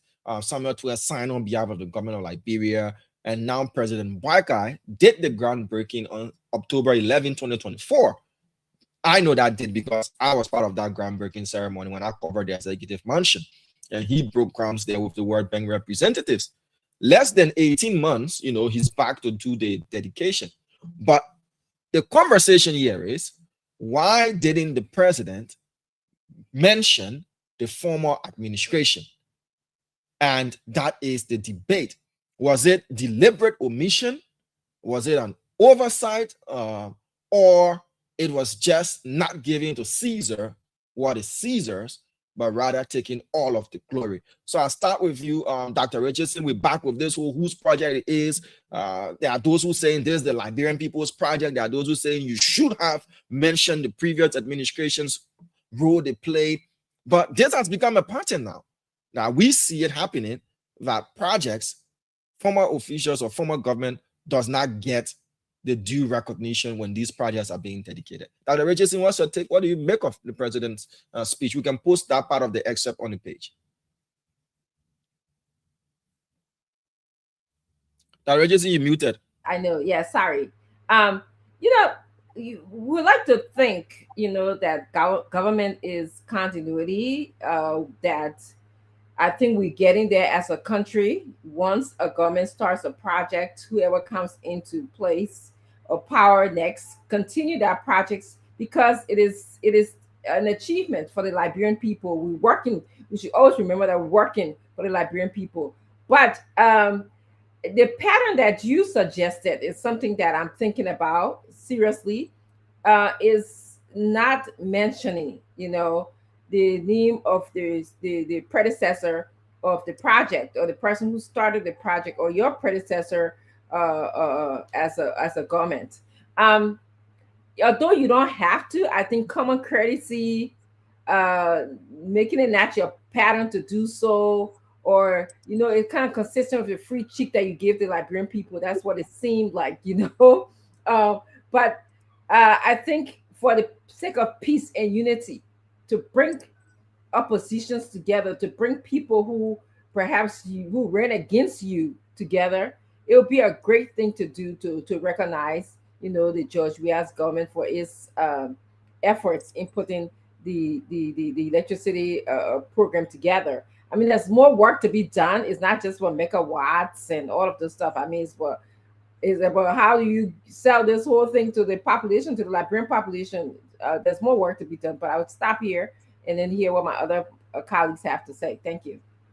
Thank you. So before we move to the rest of the panel, let's show you some images. So this is graphics done by the Spoon Graphics department. You can see the solar farm there from an area view. President Boakai, President Weah. This is the area view of the solar farm, 20 megawatt solar farm there at my coffee there in Harrisburg. You can see. But this is the part of the president's speech where he was giving commendation to the various institutions and individuals who play pivotal roles in this particular solar farm coming online fully. What we've learned again is that the power from this solar farm has been fed into the national grid during test periods. So it has been tested and it's functional. There's been tests ongoing prior to this dedication as well. But this is what the president said. He said, I commend all who helped make this project a reality. So whether President Weah and his government falls in the awe, if for you to take it from there. But he says, I commend all who helped make this project a reality. The engineers, technicians, contractors, investors, developmental partners, government institutions, and community members whose efforts made this day possible. So JMB signaled out individual groups, including community dwellers, community members. I wish to recognize the leadership of the Liberia Electricity Corporation, particularly its managing director, Honorable Mohammed M. Sharif, and the chairman and members of the board of directors, together with the corporation's management and staff. While we celebrate this achievement, we recognize that much work remains. We must continue to expand access to electricity, strengthen our transmission and distribution systems, and ensure that the benefits of development reach communities across Liberia. So I just want to stop there. The rest is a continuation, but the president mentioned all. So you want the former president, we are in government and putting in the all, it's up to you. Then he went on to individually recognize the engineers, the technicians, the contractors, the investors, developmental partners, government institutions, and community members. So that is from President Boakai's speech. Now let's just show this again. This is from the Africa Energy Portal, and these information are available all around.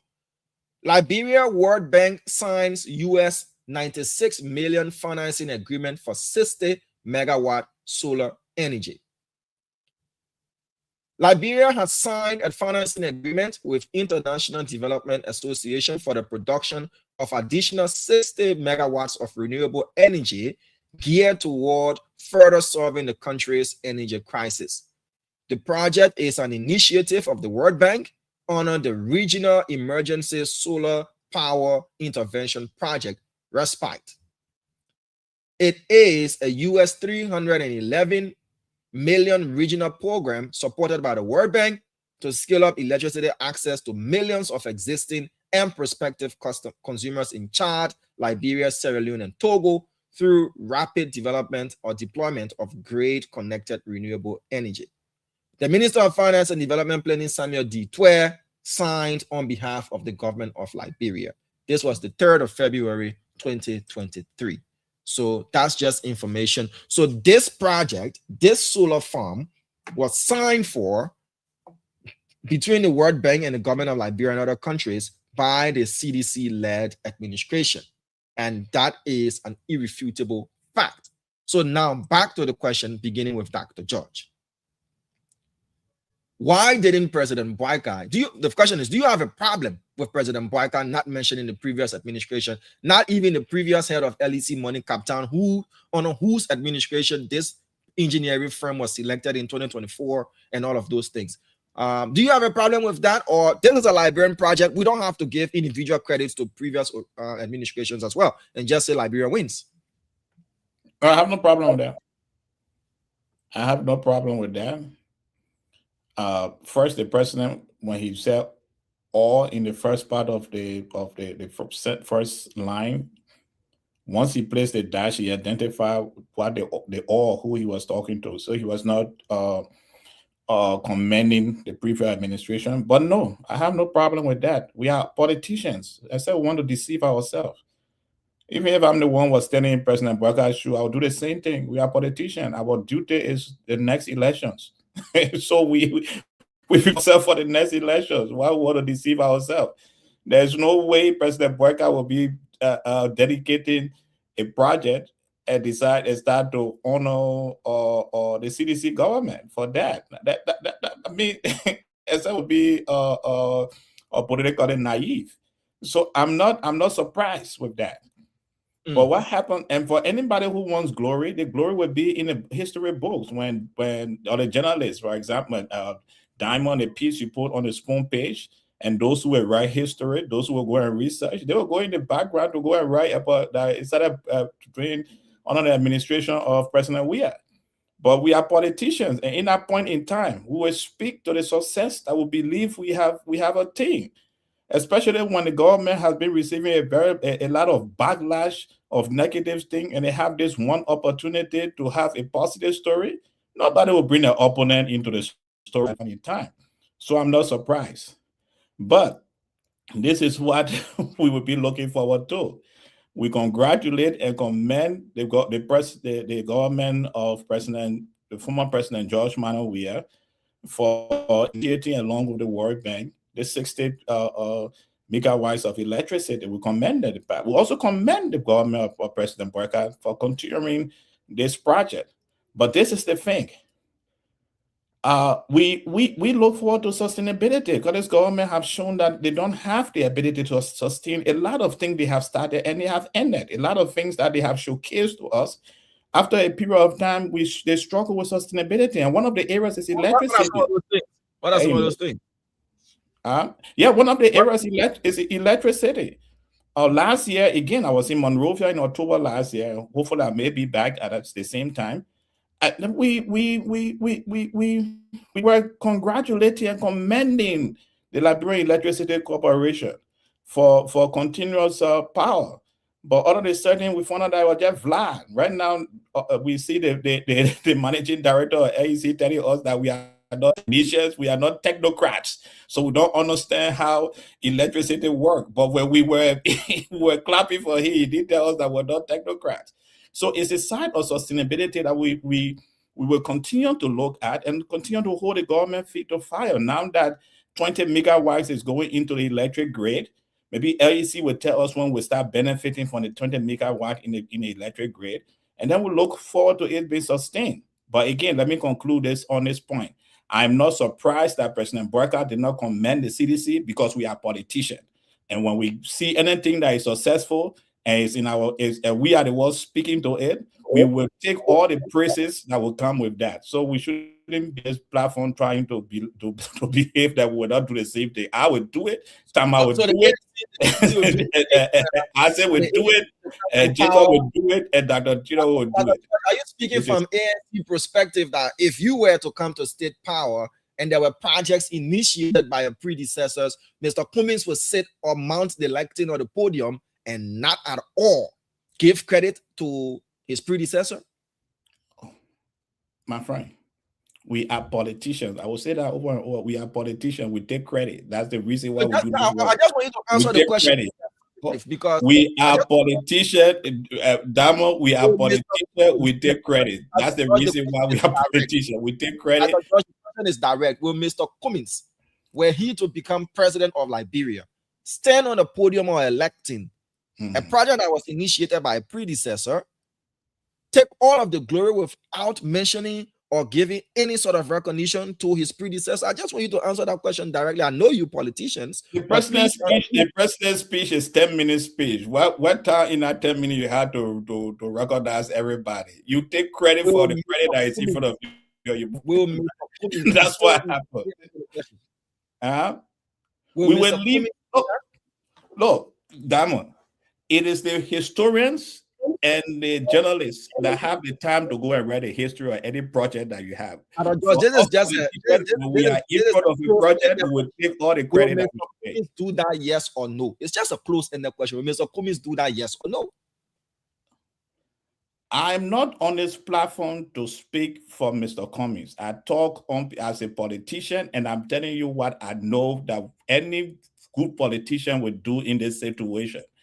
Any good politician will take honor and will take glory for the project, except the two of you are the same party. If President Weah, if it was a CDC government and Boyka was from the CDC, he would have brought President Weah with him to that place, which is a good thing to do. George, I believe that everybody should do that.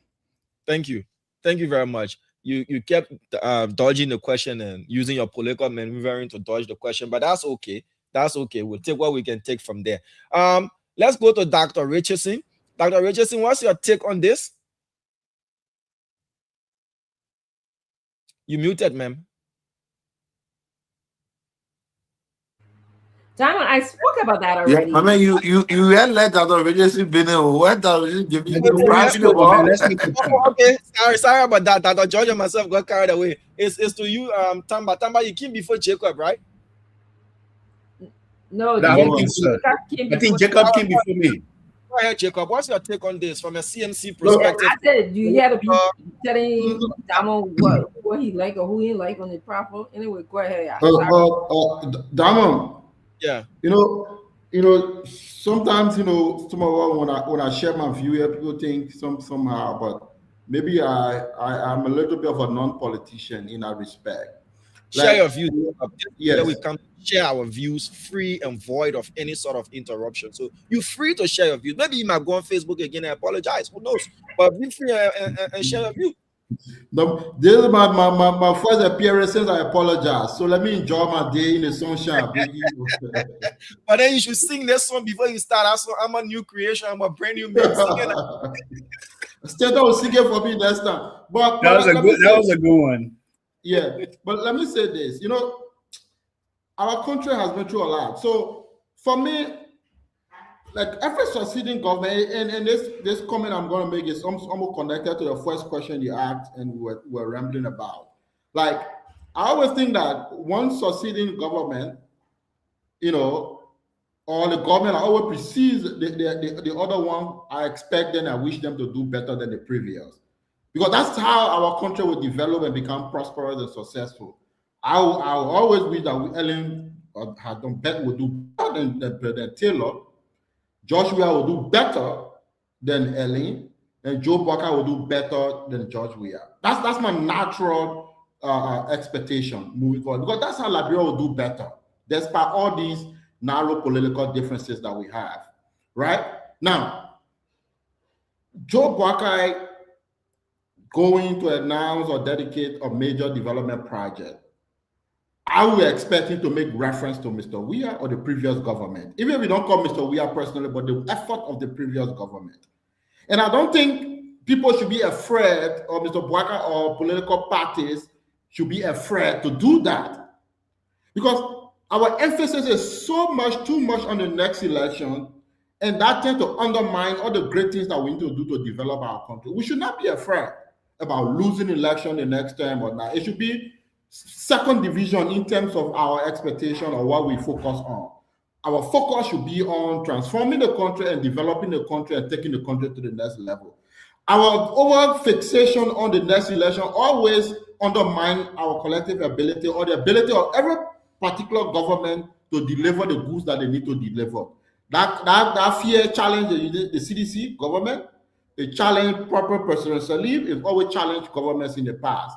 And if Mr. Boyka, President Boyka and his government allow that fear to factor in, it will undermine their ability to deliver the goods that they need to deliver. Because on some of the major projects, some of the major things we need to do, we need a collective contribution of everyone, all political players, political parties, like we're from all walks of life. Let me just come in quickly. Do you think because this current government, one of its key messages during campaign period and then prior to campaign was that the Weah-led administration did nothing to develop this country? Do you think is that fear of pointing to tangibles that were either initiated or signed by the previous administration that has led to them being omitted completely from being mentioned? Do you think so? Absolutely, I believe that. You know, sometimes when we go to campaign, and the United Party is also guilty of that, a lot of false narratives were told. I'm not saying everything that was said in the campaign was false, but part of it, if you come now and do your fact checking, you will know that a lot of false narratives were told, right? So that you project yourself and give yourself electoral advantage. That happened. Now, you're in power now, and you try so hard to validate those false narratives. The reality of the matter, you can say the CDC or we did nothing in 6 years. That's false. I mean, some of that was told to gain power to get vote. Now, this project alone is an example that the CDC government did some good things. That's why we're here. So my thing is that the revolution that needs to happen in Liberian politics is this: for people to say, look, we don't want to get false narrative, and then we will get the power on the basis of that false narrative, and now we're scared now to admit that there was progress going in the past because we want to solidify our advantage in the next election. The part of the reform and the transformation happening in Liberian politics to say, if you do good things, we can point to that, but we're not afraid to recognize the good things that are happening while we are here wanting to do better so that the country moves to the next level. That's what I'm trying to say. So I will conclude. Yeah. Let me just conclude and then we move on. You see, like, we're in the CMC, we're in the opposition. I want to argue here that our success in the election, in 2029 to replace the Unity Party will not be based on wishing that the Unity Party fumbles and fail. No. Do all you can do now. Deliver all you can deliver. But we are still confident that we can do better than wherever you will start in 2029 based on the viability of our program that we have. That is the kind of new thing we want to introduce to Liberian politics. Thank you. Thank you, Jacob. Tamba, is over to you. Now, what's your say about this? Was it a deliberate omission? Is it the fear of pointing to tangibles or good things that the CDC government might have initiated, begun, signed, or had some prospects of that led to that? Should we see these moments where politicians can rise above the fray, as said by Jacob, and point to their predecessors and say, yes, this person did this. That's the reason we built on their success and we've completed this. That's why we're here today. Tamba, what's your take on that? Yeah, thank you, Damon. It's good to be here. And hello to our listeners, Radio Land. First of all, I don't ascribe to the good politics or being a good politician that my honorable colleague, Dr. Emmanuel George, described. And I think I have been talking about this now for some time. This is where I think we need a paradigm shift in how we conduct ourselves and politics in Liberia. In academia, and Dr. George is an academic, he studied a lot. When you do a research and you are taking work from someone else's work, you have to cite them. You have to give them credit. It's very important. And I gave this example to say that in leadership, and I've been in leadership roles for the last 20 years now and stay learning, it is always best practice to give credit to whom credit is due, no matter what. So I don't think it's an oversight. I think the president did lump all of the government officials within government institution, but it would have been nice, right, to just mention the former president or the former government for the initiative they took. And that's honestly, that's the kind of government we need. But here's the second aspect I'm going to say. When you are in government, and the presidency is an institution, I've talked about that a little bit in the past, you have to have tolerance. The people around the president, the speech writers, those who edit the speech, who look at it before the president goes out, you are in power. You have to be the bigger man, or maybe the bigger woman, right? Because we have a woman among us here, Dr. Richardson. You have to show that you are the bigger person, because I believe when you are elected to serve, it should be about the people and not about you. And then the third thing I'm going to say is government continuity. Some people will say, well, you can plan a project, but it doesn't mean that you were able to successfully execute. During former President Ellen Johnson Sirleaf era, she could come out and say, well, these projects are mine. The Mendekoma Lofa Highway is mine. It's my project. Well, if we could bring back Samuel Dale today, he will say, Medicoma Lofa Highway is my project. And I can go down the line to previous president. Government continuity, when someone comes on board and they become president and inherit projects and they successfully implement because they are no longer in the planning phase, for me, it shows responsibility. Because this is not their money. This is not George Weah's personal funding. This is not President GMB's personal funding. This is the Liberian people money. And it shows responsibility that they were able to take this project and carry it and implement it successfully. It's a good thing for our country. So let's stop kidding ourselves, fighting over whose project is whom. When the government comes and takes continuity and continue to implement those programs, it is good for our country. It is worth celebration. It is worth celebration. Thank you. Thank you, Tamba. Let's now bring on Isaac Doe. So this is in itself a legacy project. This is a landmark project. This is the first, utility grade, utility size project when it comes to solar farm that the government of Liberia has completed in this time frame. There are other solar farms around the country. Like if you go to B Mountain, they have their own, solar farm, but that is for their private operations. This is a public utility solar farm, first of its kind. Isaac Doe, what's your take on this? Before you start giving us your take on this particular matter, during your regime, did you guys give credit to Ellen for projects that she might have started or projects she started and you completed? Did you guys do so? Oh, Damo, you are a good boy. You are a good boy. You are a good man. And I will say, we continue to say that this government is a Project Road government. What do you mean by Project Road? They said take the I come in there. I come in there, my brother. So, Damo, I want you to get you at the studio right now. After the show, please get outside your fence. Look towards where they have the ministries. Ask anyone what's the name of that building. You will hear it to be Ellen Johnson Sirleaf Ministerial Complex. You know who dedicated that building? George Weah. You know who completed that building? George Weah. You know the name of the building? Ellen Johnson Sirleaf Ministerial Complex. That the managers, all of us don't do politics like that. Our government don't have to lie to do something. No, we don't. All of us don't play politics like that. That the managers, President Sirleaf was present at the airport when that airport was being dedicated. Please go look at the dedication ceremony and listen to President Weah. He said, we want to thank President Sirleaf, whose policies gave us this new airport. That George Weah was on the podium talking to as president. When George Weah was dedicating the ministerial complex, he could have named George Weah Ministerial Complex. He said, and I quote, though my government is dedicating this project, almost every works from the beginning of this building can be traced to our former president, Madam Sirleaf. On the basis of what... Let me just come in quickly with a question while you continue with your train of thought. Now let's look at the differences between these projects that you are alluding to now. The ministerial complex was near completion prior to you taking over as a government. The Roberts International Airport was completed. Madam Sirleaf did her own dedication and you came and did a rededication. So as compared to this particular solar panel project, there was only a signing that was done.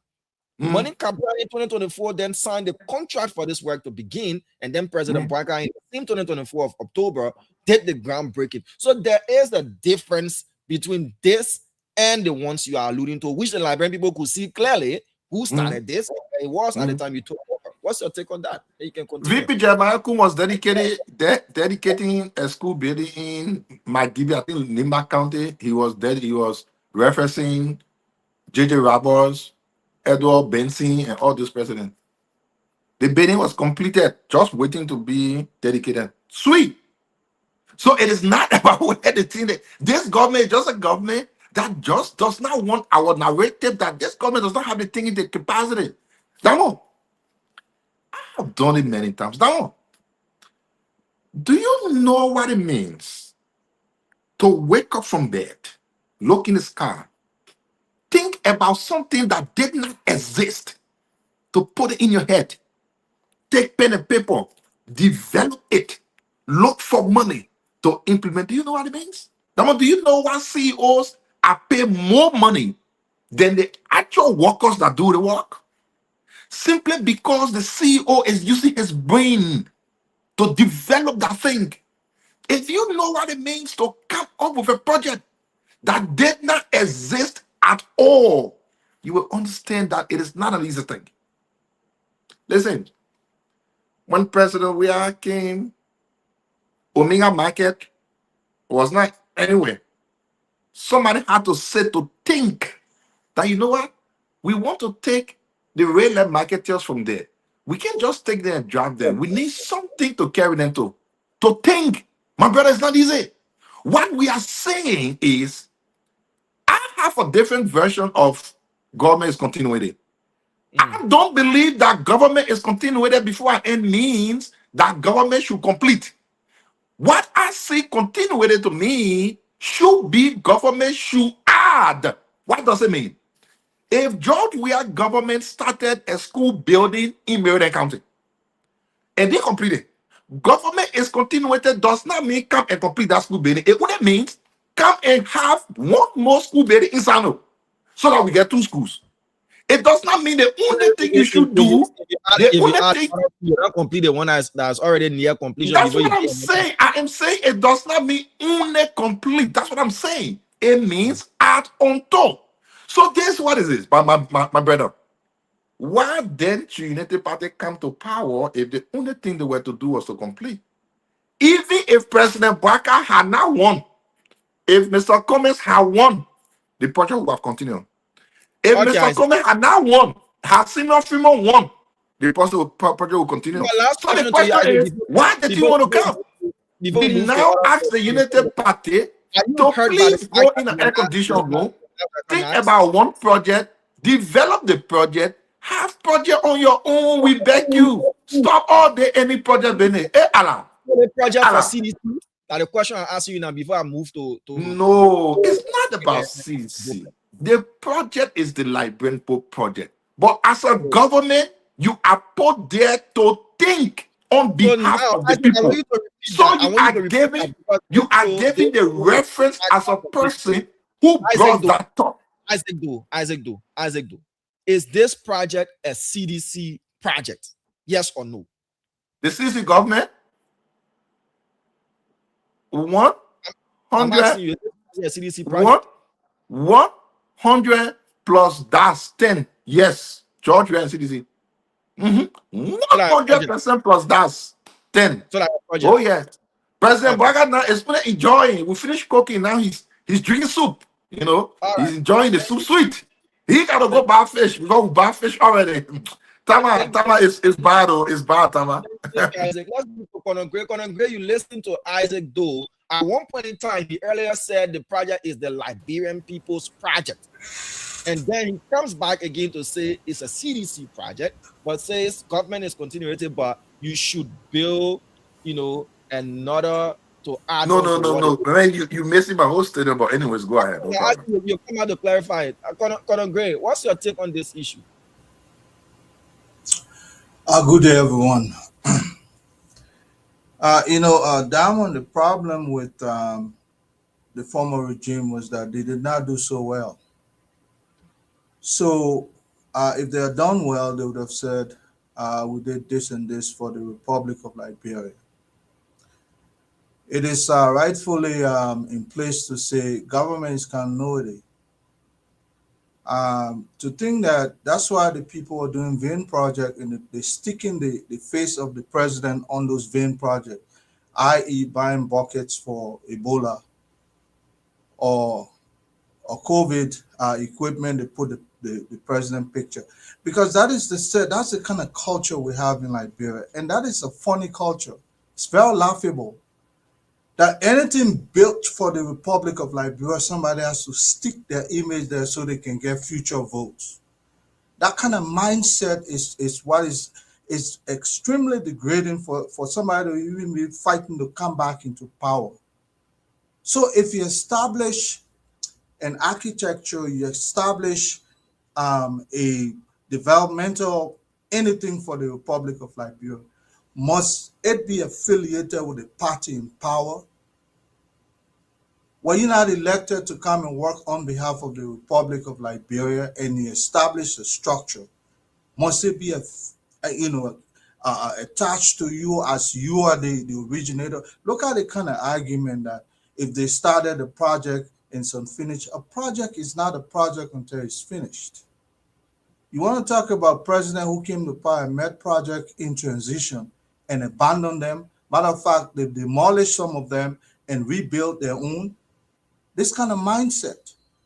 Today, I think the housing building structure that was put up somewhere there on Ashmont Street is languishing there. In fact, people have taken and displaced, stature in those buildings. Some of the buildings started by President Doe. Are you talking about the old housing bank? I don't know if it's old, but there was a new one that was between Broad and Ashmont Street by the executive. I thought you were talking about the one that's downwater, so I was going to tell you that. No, not that one. Not that one. The one on Ashmont Street, overlooking the fire service station. You understand that huge building? You see, I think is people are living there now. But that could have been developed as a bank for housing by President Sirleaf. She chose to abandon it. The defense ministry they were building, very beautiful structure by the Israeli. She broke it down. So it's not a guarantee that when presidents come or successors come, they can follow your project. But it's only good for the state that which was started. Look, a concept, an idea is not a project. If we get away from there, if you have done so well, you will not be defending all of these kinds of stuff that you had the idea about, but did not initiate, or you initiated, you abandon it somehow. What kind of argument is that? The Republic of Liberia is languishing in terms of infrastructure development. Any and everything started, at least must be completed and dedicated so that the people of the Republic of Liberia can point to that as a structure belonging to the nation. Why are you coming at our project, that this and that project? What were you elected for? Thank you. My brother. Thank you, Conor Gray. Dr. Bople, what's your take on this? We're discussing first off the dedication of the 20 megawatts solar farm there at Mount Coffee. And President Boakai did not mention the previous administration's role, though he said to all those, and then went on to single out the engineers, the contractors, even the community people that helped the tools on Saint and Musmal Iraq. He mentioned them. But what's your take on this whole issue? Like my project, not your project, like Mr. Day, like CDC, like We Are project, like Boakai project, and all this kind of stuff. What's your take on this? Should there be recognition as well? Though Dr. George said, as a true R&R politician, you don't give your opponent any sort of publicity, a good one. So he opts for previous administrations not to be mentioned. But what's your take on this whole issue of claiming projects and all of that? Thank you, Dama. Good evening to my friends and happy Friday to everybody. I tell you, I got a whole different take on this, right? In South Africa, I never heard the people talk about this pre-share or the ANC or the opposition. In Kenya, I never heard them talk about the road, about the Umoja Party or the ruling Kenyan coalition. In Ghana, I never heard them talk about, the toll booth going up to Cape Coast, the road expanded, that it was the NDC or the NPP.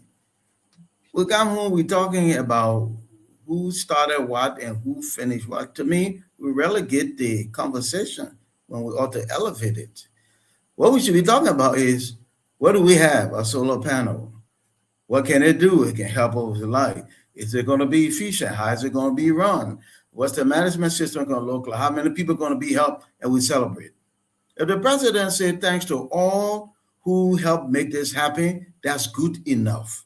The president does not have to say thanks to this party, this president.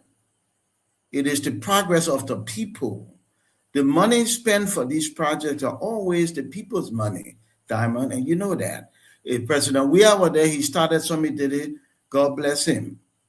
If President Ellen Sally were doing something, God bless her. But please remember, those presidents never used their private funds. They used the people's money, and that was the expectation of their job. If you say thank you to all the past presidents, great. If you don't say that, just say thank you to all the people who told Sime and stuff here, good. I think let's elevate the conversation. What progress are we making as a people? How many persons will be helped? What is the consistency? And those kinds of things. And we move forward. And I don't think if you didn't call this president, it means anything. Whatever people did, they did. History will record that well. Whatever the President Weah did, he did. History will record that well. In this moment and this time, we are concerned about what we do for the Liberian people now. And if we make some progress, praise God. If we don't make progress, then we challenge the status quo and we must make progress because the people need X, Y, and Z. So for me, it's nothing that you call people's name, don't call a name. If somebody came to the graduate school in Mother Diamond and say, they say, oh, great, this school grew from 625 to 1,100 people, and they're building this new building, never called Brooklyn, I'll not be vexed. But history will never forget that it was Brooklyn who were there when the school grew from 625 to 1,100 people in 2 years. They'll never forget. It was Brooklyn who started the expansion project. So history will be kind to the people who've done stuff. My question to you before I move to Kev Hassan, who just joined us. I know you say you're not concerned about whether your name is mentioned in things you do there at the Cottington Graduate School, but there are others who are arguing that it's only best practice, especially for a legacy project like this one, green energy, renewable energy, that these are opportunities that are somehow missed for leaders to show some sort of unity and the rest, cohesion amongst ourselves, and to show the country that, yes, we're moving forward and we're building on the successes of our predecessors. Do you think it should be practiced, even though you say you didn't hear that in South Africa and other places, but in South Africa and other places, do they recognize previous leaders and efforts that were made to have things completed? Samuel, the good question, but look, there's nothing wrong with doing that. Don't get me wrong, I'm not against it. If you say thanks to Diamond and Nelson and Stanton and Matiti and all those people for making Spoon what it is today, great.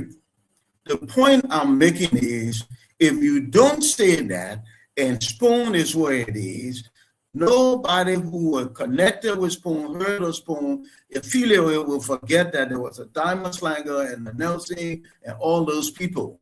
I don't know about best practice, because in other places in the world, we don't yet until the Republican put it one year and the Democrat, they talk about what is now and they challenge it or they applaud it. But if you say you want to tell them thank you, they're good. Say it. There's nothing wrong. I personally don't think it's a takeaway from anybody's work.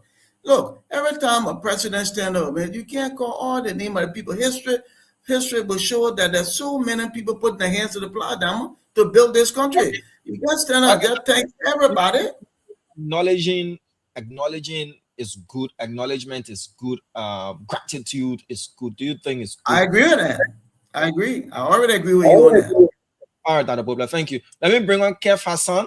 Kev, what's your take on this?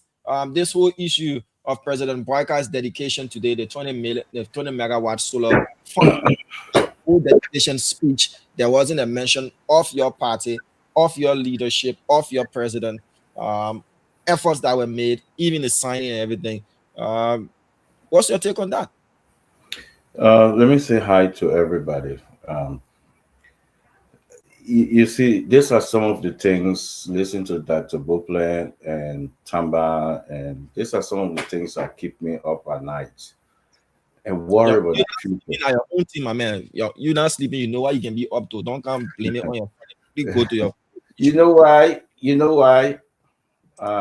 It sounds to me like when we were little boys in Bomi, and we hear our father saying this thing, that certain people from the diaspora will feed into the Liberian people and give them wrong information. Dr. Richardson, you remember the automobile bailout from Obama through his first regime? It's not that same bailout he used, because he saved the automobile for his second term and say, I did it. Dr. Bopler is telling the world that it don't happen here. How can we mislead our people in this manner? It's hurtful. When 700,000 jobs were going underground in this country during Obama, when he took over from Bush, when they were bailing out banks, the automobile agency, he ran on that for a second and he won election for that. No government in this world will not run on their achievement. And part of their achievement is development and what you do in the country. One of the debates we'll get here, if you watch, you have a show come on Eastern and Standard Time called the Abby Phillips Show on CNN. They have a heated debate. When this person in this country don't get credit to Biden, they lash at him. You watch the Abby Phillips Show at 10 o'clock. Kev, you do advertisement for that show later on. Let's localize it to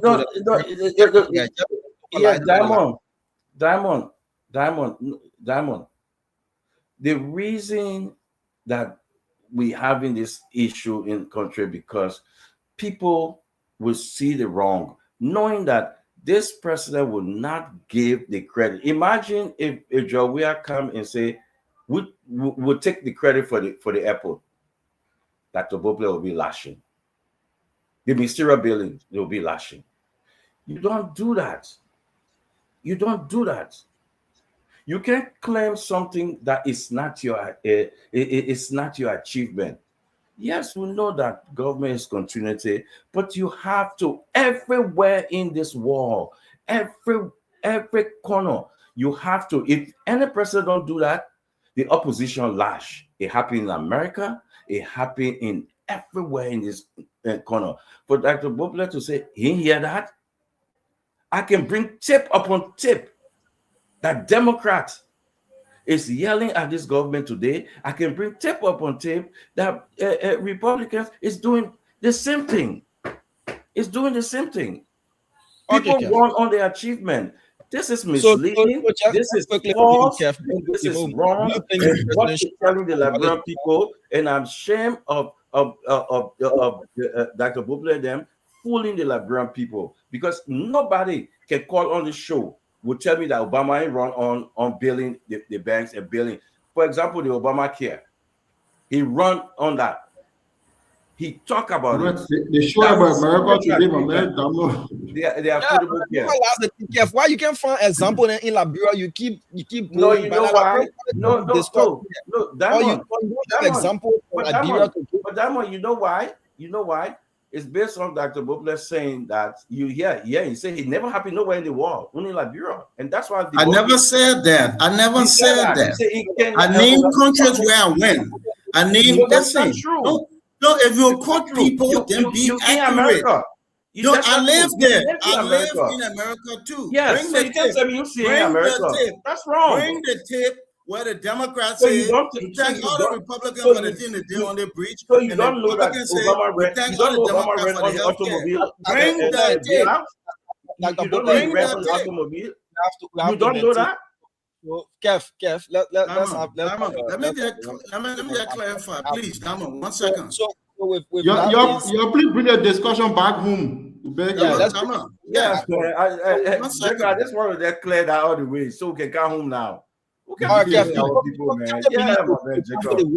took 30 minutes to tell the word, and now you want to bring it. So let's just conclude on this matter. Now, everybody has spoken on this matter.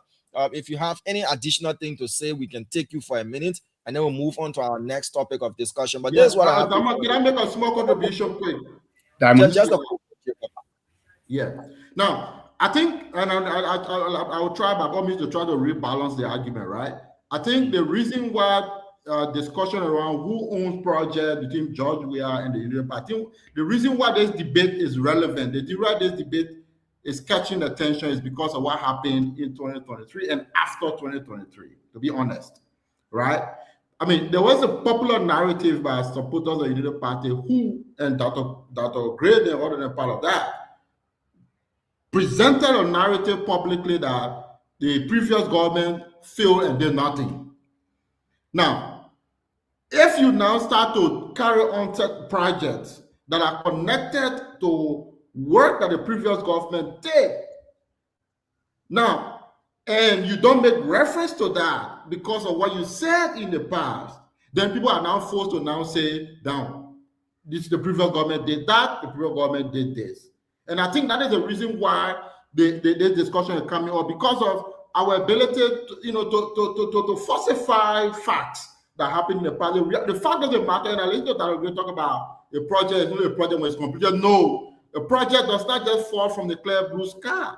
There are initial stages in projects initiated, a lot of work goes into it. It was signed in 2023, like Damon showed. It took a whole year of preparation by the Weah government to make this project to happen today. So it's not the project didn't just happen, there was a lot of preparation. And I want to re-emphasize the point that the reason why this argument is coming today is a lively debate among Liberians today is because people said the CDC government did nothing, which was false. We're now seeing projects that are happening that the CDC government did. And I think President Bwaka is going to be the difference, right? I come in, President, we expect that President Bwaka will be a different political animal in the to make reference. Even if you don't call George Weah, but say we would like to thank the previous government for their contribution to this project. And I think it was a letdown for President Bwaka not to do that today. Thank you, thank you, Jacob. Kev, you wanted a minute or so? I want 30 seconds, please. Okay, Tama, let me give you 30 seconds quickly. We'll move to the next issue involving former Commerce Minister Mawani Dix. That's a hot topic that is being discussed now. So just 30 seconds for you, Tamba. Thank you.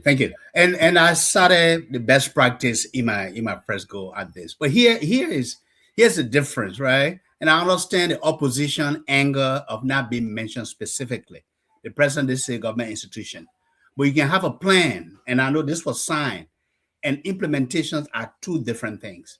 CDC had great grandiose plans. Ibomav, Eton, Coastal Highway, Bali Island, so many different plans that they had, and none of those plans came to fruition. So look, we can argue the responsible thing is when the government inherit a project that's on paper and they implement it, the credit goes to the sitting government. It would have been nice to mention them, but it's not required in politics, right? But it would have been nice to mention them. Yeah, thank you. Thank you, Tamba. So anybody else before we move to the next? I was just going to provide small context to what Jacob said. What I said was a project is only as good when completed. It's different from a project is not a project till completed. So listen to the language. It's diction. Thank you. I would like to thank my fellow panelists. No Tama started by beating on me, then he came by and agree with what I said. I don't know where you agree with that. You agree with what I said. Look, but this is the 10th year of the administration of President Bwaka. This is 10th year. I know my dear brother Ase came. I don't want to go because Ase myself we are brother of fellowship, but in the first year, you do all these things, but in your which politician in his 10th year, looking at 3 years to election, will come out and say, "Oh, they protest started by the CDC, they praise them." Hey, Tama, you tell me, Tama, if you are standing behind that podium, will you say that? Look, let me conclude. In this country, I know we're not going to talk about this. Is a sitting some in this country in the first term of President Trump. I think almost a year before his term ended, he passed a law that granted pathway to citizenship for Liberians. How many opposition during the campaign, did you ever hear body say that? They were beating him on the things that were wrong. Did you hear anybody say that, come say that, oh, this person passed the law for this thing? No. So we can decide to to deceive the Liberian people that, oh yeah, I will stand on the podium, I'll be praising former President Jack, former President Paul for the great work they did in the past when you 3 years to election. So thank you. Thank you, Dr. John. So American politicians here, they get to about local context. 10 seconds. Is it Dr. Bobra? Yeah, 10 seconds, please. So to my good brother Kev, he talk about finding plenty of tips from America. Don't find tips from America. Bring one tip from Liberia, where the CDC stood up to the podium to Dr. George's point, and they just extol the UP for the prior work. You know you don't do that. Nobody does that. Okay. I said at the beginning, and I want to summarize what I said. Recognition, gratitude, thank you, all those things are in place and they're in order. There's nothing wrong with that. I said that from the beginning, but people like to hear what they want to hear. What I did say is, if they don't mention your name, history will not erase your effort from its books. That's what I said. So we're a nation. We're trying to build, we move forward. That's all. I'm not saying it's wrong to recognize people or give people credit. Thank you, Kev. We have to leave it at that. Any other 10 seconds. He asked me a question. Please, 10 seconds. Dr. Boble, the airport will give the previous government and will recognize the previous government. The Ministry of Building, matter of fact, will name it after Ellen Johnson Sirleaf. So please take it back. Take it back. But bring a tip now, Chief. You say bring a tip. Bring one tip. I just put it and we can move on. Put it in the chat. Put it in the chat. We can move on to it. Jacob, help Dr. Boble, man. I beg you, my brother. We can move on. Let me give you what other tip you need now? They say Ellen Johnson Sirleaf, the CEO company, say you need tip.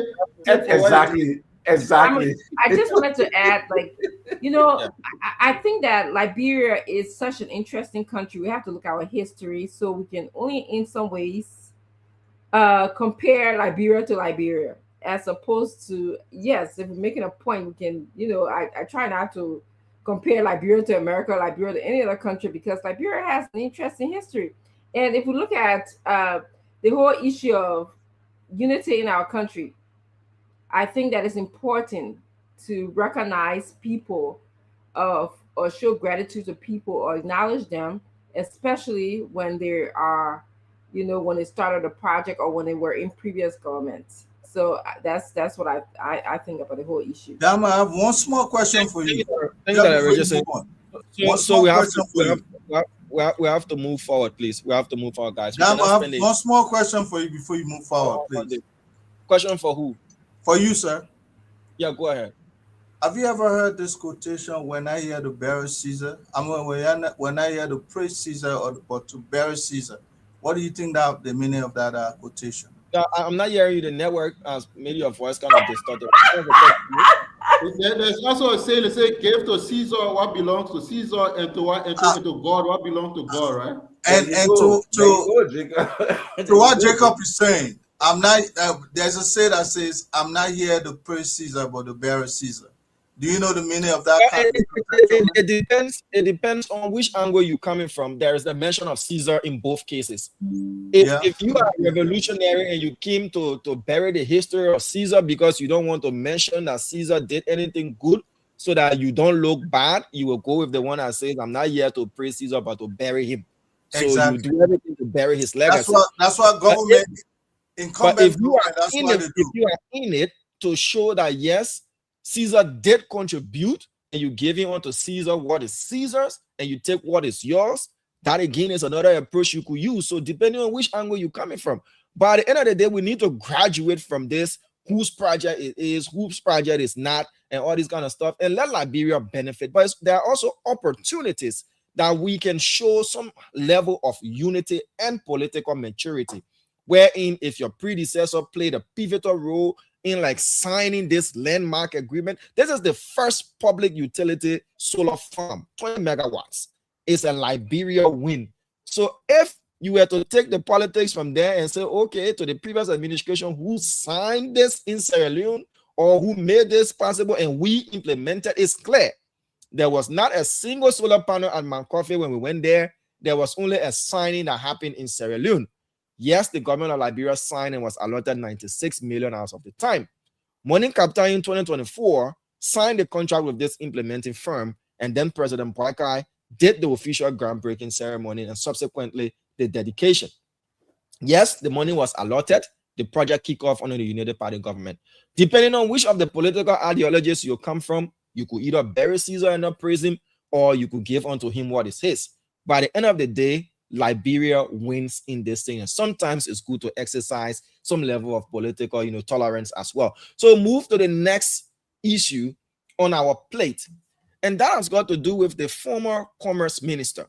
Now, I'm not going to go with the narrative where people saying, oh, she was trying to run away from the country. She was sneaking out of the country because of the rural women money, that indictment, and she was trying to flee.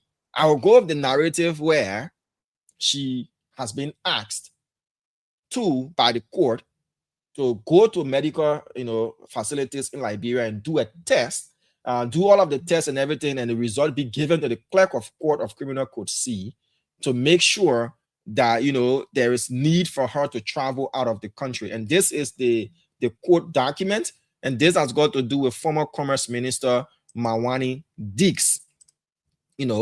So that's to lay out quickly for everybody before we move forward and everybody can weigh in their points.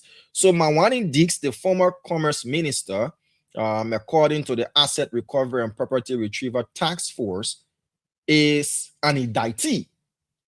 And because she wanted to travel, the court should order independent local medical assessment. So according to RF's press statement, and this what is on the screen right now is the court document that was served to Asset Recovery and to the representative of former Commerce Minister Mawani Dix. So this is RF's own, press conference. It says, Criminal Code C at the First Judicial Circuit Court, Montserrat County, has ordered an independent medical assessment of former Commerce Minister Mawani G. Dix following her application seeking permission to travel outside of Liberia for medical treatment.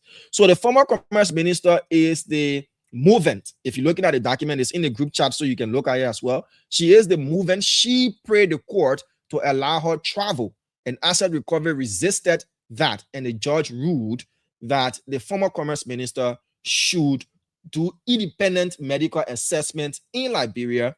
The results be given to the clerk of court to determine whether or not her medical needs cannot be met in Liberia, that she needs to travel outside of the country. And why is she an indictee? According to AREPT, this involves the Rural Women Empowerment Funds. The case is currently before the court. According to AREP, the matter involves the allegation relating to the misappropriation of approximately $493,000, $669.38, and Liberian dollars $190,345,028.26 intended for rural women empowerment initiatives.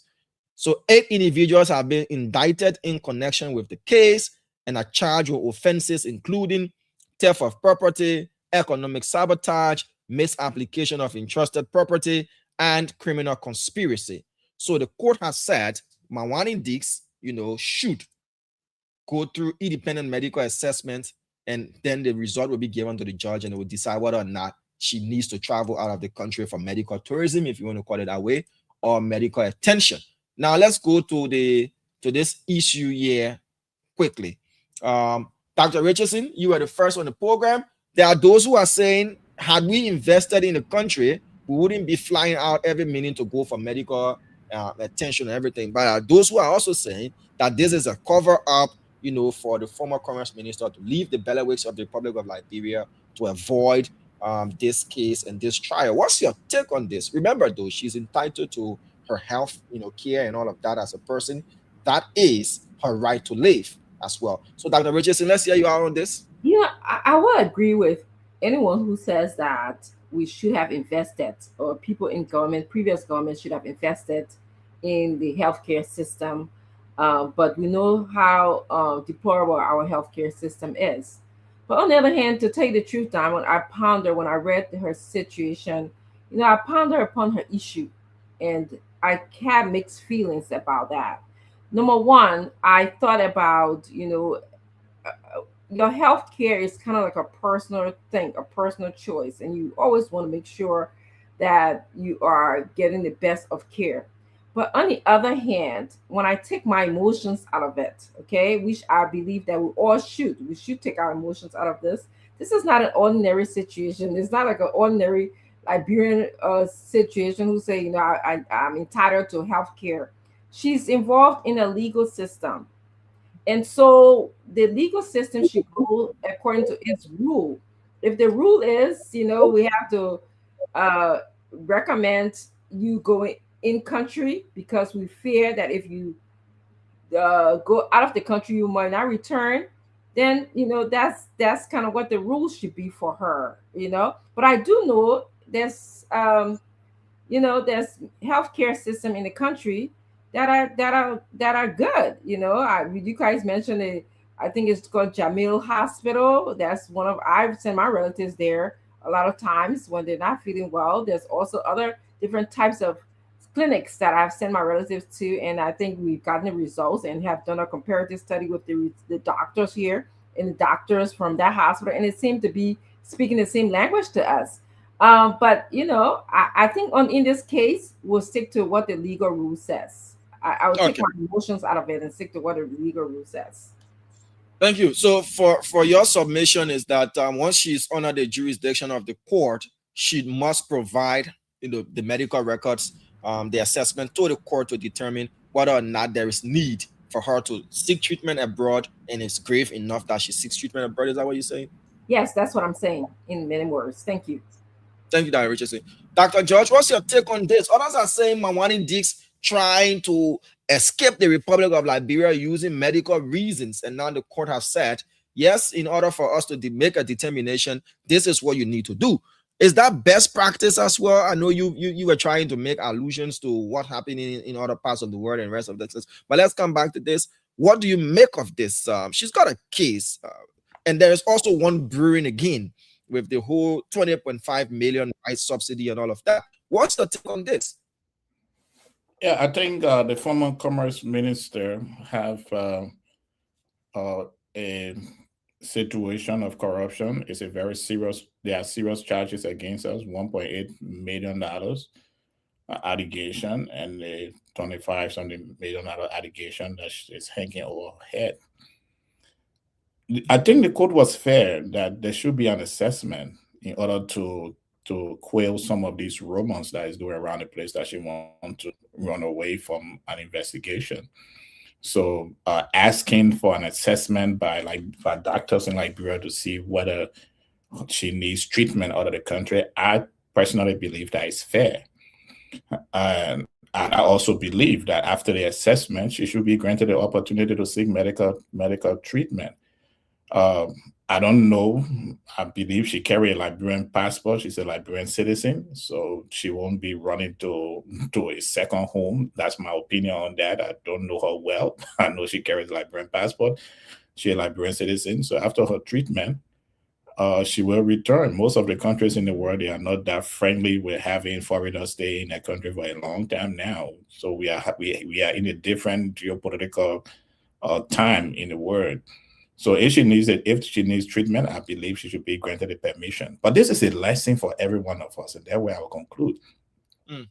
When Kigali took over Rwanda, two things he did.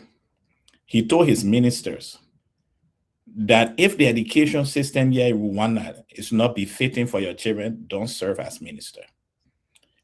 If that system here in Rwanda is not befitting for you, don't serve yet. Don't serve as minister in this country. So everyone who decided to be a government official in Kigali administration, they had to make two commitments. Your children will stay in Rwanda and receive the education that everybody else receive, and you will receive the health care that everybody else receive. I think there's something we need to start thinking about in our country so that we don't have our government official running to Ghana, to Togo, to Cote d'Ivoire, and then coming overseas for medical treatment.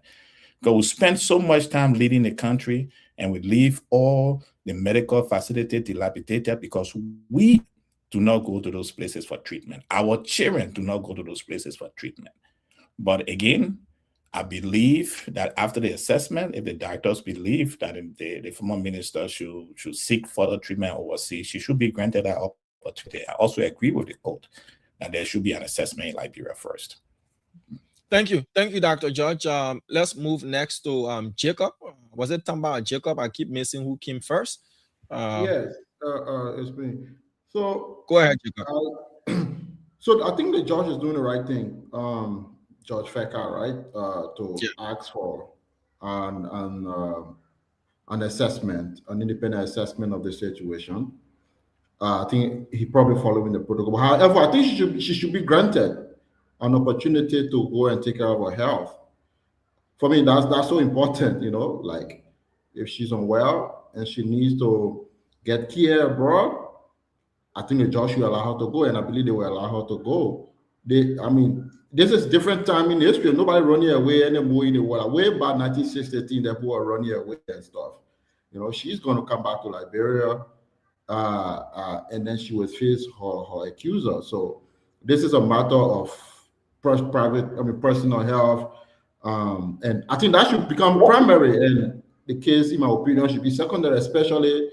This is not like some kind of war crimes or genocide that was committed or stuff like that. The question is asked about, you know, her stewardship. And I think in my mind, the human side should come in and she should be allowed to go and seek medical attention, and then she will come back to the country and face her accuser. That's one side. On the other side of it, I think that the judge tried to stretch the argument to talk about, or even Dr. Richard said about our healthcare system. Yes, it's an issue. I mean, Ellen Johnson Sirleaf, the CDC government for the last 20 years, and now the United Party, Mr. President Boakai, you know, we've not really been able to get very, very deliberate and practical about solving our public health issue, our hospital. I mean, why should JFK still be like that? How come no Liberian president have signed some kind of $50 million project to transform JFK? You know, it's money that is available to the country. We should do that. If you invest $50-100 million in JFK, that would be a different medical facility in no time. And you will have people coming from all around the region coming to JFK to get care. And we've had the resources over the past. So we should do the investment that we need to do to solve these problems once and for all. And I'm shocked that over 20 years we've not been able to do that. It's been a national neglect in that sense. But with my own digs, I think she should be allowed to go and get care and come back and face the matter. Thank you. Let's go to Tamba quickly. Tamba, what's your take on this? The court has said 48 hours for those medical results to be turned over to the clerk of court, criminal code C. Then the determination will be made as per whether or not the former commerce minister will be allowed out of the country to seek medical attention. Remember, she's an indictee. She has not been found guilty of any crime. It's still an accusation. But the folks at Asset Recovery are firmly stating that they have reservations that this might be an attempt, because what we were informed of, again, we cannot confirm that information, is that she was actually leaving and then was stopped from leaving. That again, we heard, but we cannot confirm. So we want to stick with the legal part, that she made a request to the court through her legal representatives that she wants to travel out to seek medical attention. What's your take on this entire issue and the whole issue of our officials leaving the country to seek medical attention outside? Yeah, thank you, Damon. I think the issue about the former minister, Madam Dix, trying to get out of the country to seek medical attention is a valid reason, right? So first of all, our legal system, our jurisprudence is based on what? The presumption of innocence. I think that should be clear. First of all, she's being indicted. We know that. Has she posted bail? Right? And she's free until she's found guilty. So until someone is found guilty, they are innocent. They are presumed innocence. That's one. The second aspect is that I think she has legal counsel. She should have contacted her legal counsel to advise her before she attempted, if this is true, of course, or these allegations that are coming, that she attempted to leave the country and then she was stopped at the airport. But her medical reason, if it is valid and approved by the court, then she should be allowed to travel. But here's a hypocrisy in our society.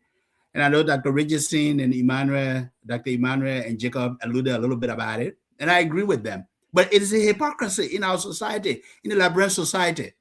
Now, if a farmer from Lofa County, my county, is indicted for maybe mismanagement or embezzlement of say $100,000 or $600,000, and that farmer is brought before the court, and that farmer has medical issues, would that farmer be given the same opportunity to travel out of the country than a former minister of commerce? And that's the hypocrisy. We need to have a society, and this is not speaking against her rights to travel and seek medical attention, but we need to have a society where justice is applied equitably, and we are not there yet as a country. We have a two-tier system in Liberia, and I still do believe that our justice system can get better. And I think those are some of the questions that we should be asking ourselves. When are we going to get there? But Mrs. Diggs should have all the rights. If she wants to get out of the country to seek treatment, and it is approved by the court, then she should be allowed to do that. Thank you, Tamba. Conor Gray, what's your take on this? You know, Diamond, an indictment is a form of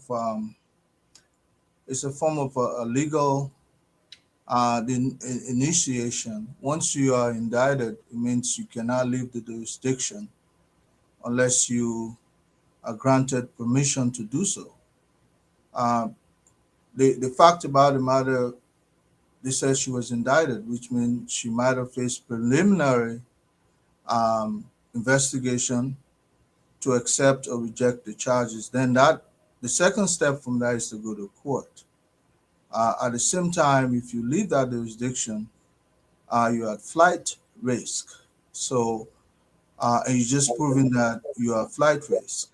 But here's the deal. When it comes to humanitarian grounds, sometimes people can be granted the ability to leave if it's medical in nature. That's why this attempt to go and exercise some intrusion to see whether or not she's actually sick. You can have all the best hospital in or surrounding. It's your choice to choose any way you want to be treated medically. Maybe she got special cases that she would need to see a primary doctor for. But that should come under the acquiescence of the court. That look, you can go, but we'll give you permission to go. If you ask me, I don't know if she's on flight risk because she's got so much to protect in Liberia than abroad. But that's not my say. She has to be investigated as to whether she's authentic, that she's leaving because she's not well. And depending on her illness, a judge can make that decision based on humanitarian grounds. Diamond. Thank you, Conor Gray. Let's move now to Isaac Doe or Kefasan before Dr. Pople. Isaac Doe, please go ahead. Yeah, you know what? Let's leave the legal side for a bit because we may not be legal people. Let's look at the political side of it. Samuel was in the African Coast Unity Party. Said, "Oh, the mayor run away, he coming. Oh, the mayor run away, he coming. Oh, Samuel is here. He went to court. He flocked the Unity Party. He came. Every CDC official is here, besides those who are either in school or something. What about Finabondo? What I'm saying, besides those who are in school, Finabondo went on a short surgery. I don't want to talk about Like I'm saying, every official, so we need that's what I'm saying. That's what I'm saying. Every CDC official is here, besides those who are either in school or real medical issue. We all know.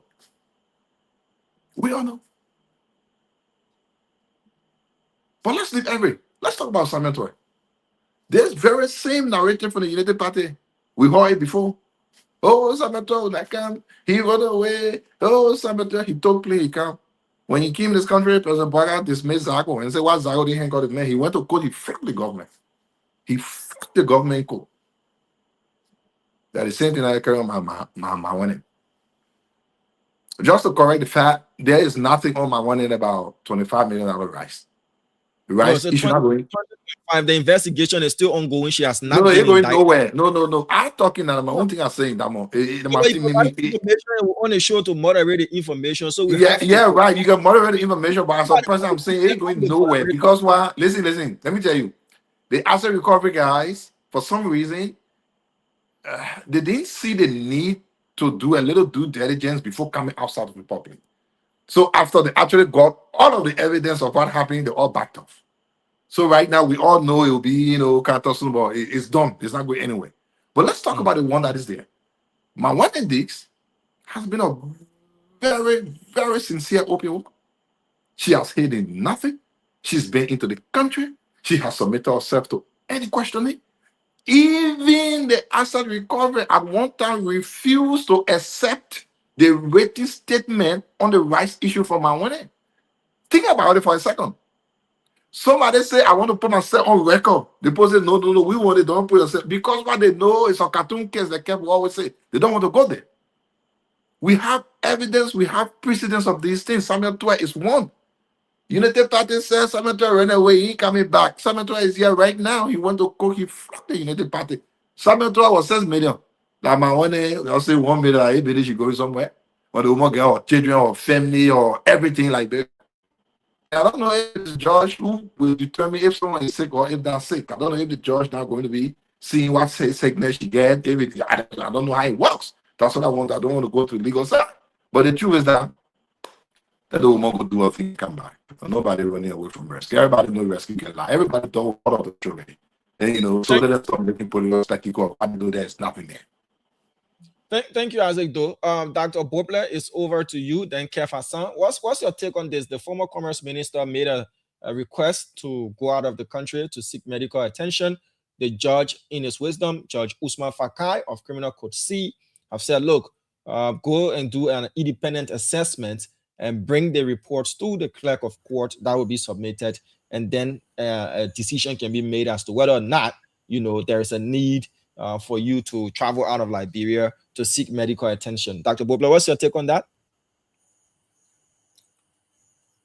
Diamond, medical care is a deeply personal thing, and people have a right to seek the best care for themselves at any point in their lives, no matter what the circumstances. And so, the former commerce minister is a good woman, and she has the right to, she needs to go to do medical care. She needs to go. On the flip side of the coin, the court also have a right and responsibility to say, okay, we just want to check. We're not accusing you of anything. Let the doctors do an assessment. And honestly, if the doctor did an assessment and says she needs to travel, she'll travel.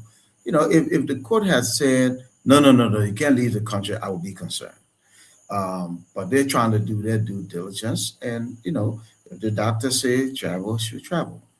The bigger issue for me, because I always like to look beyond the present and look at the bigger picture and find a solution.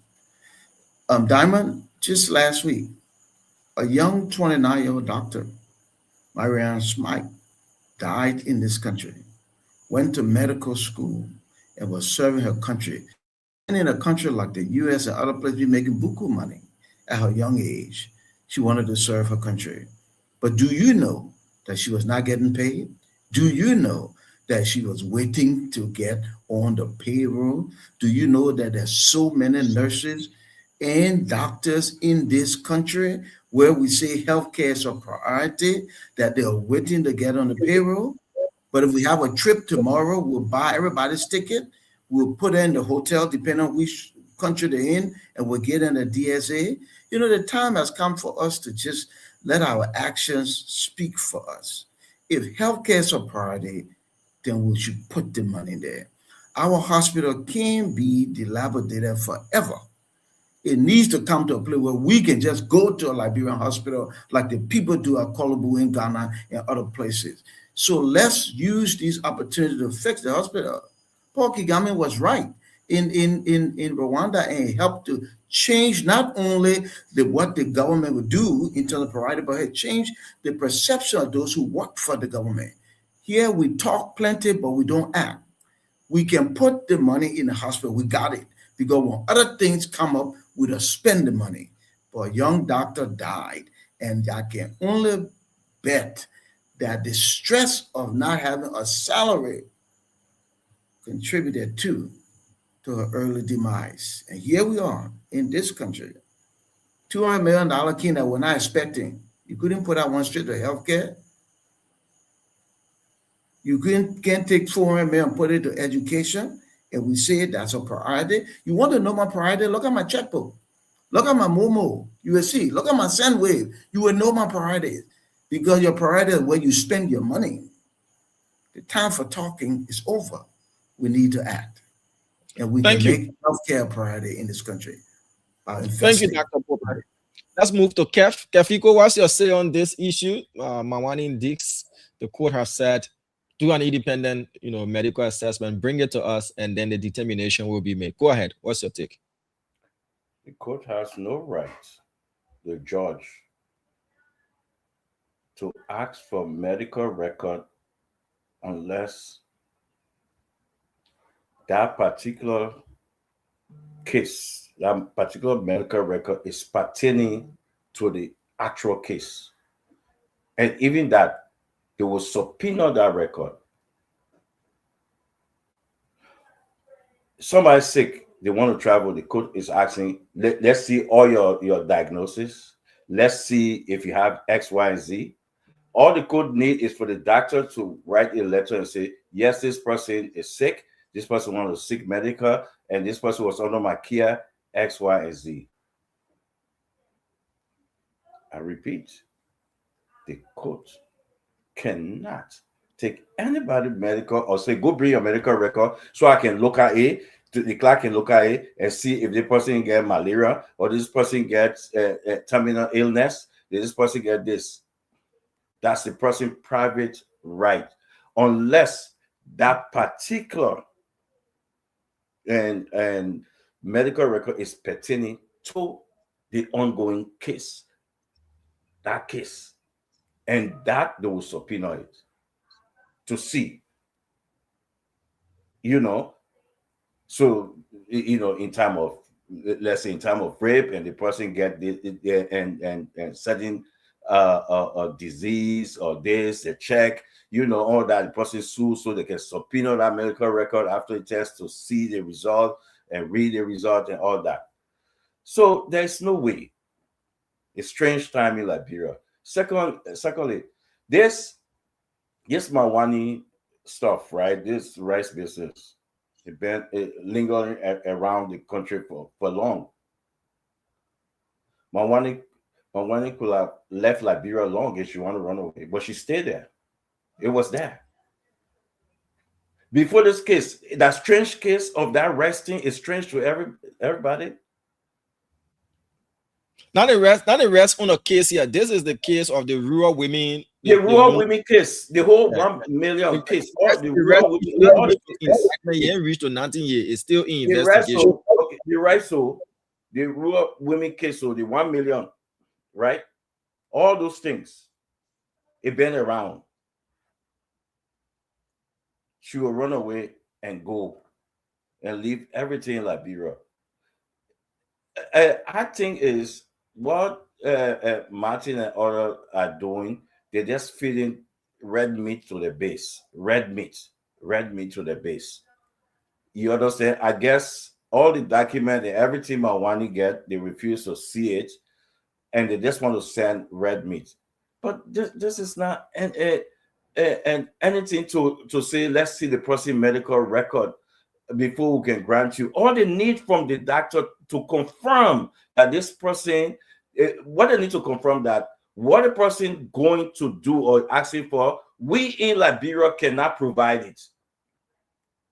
Let's say certain operation that you want to go, that we don't have that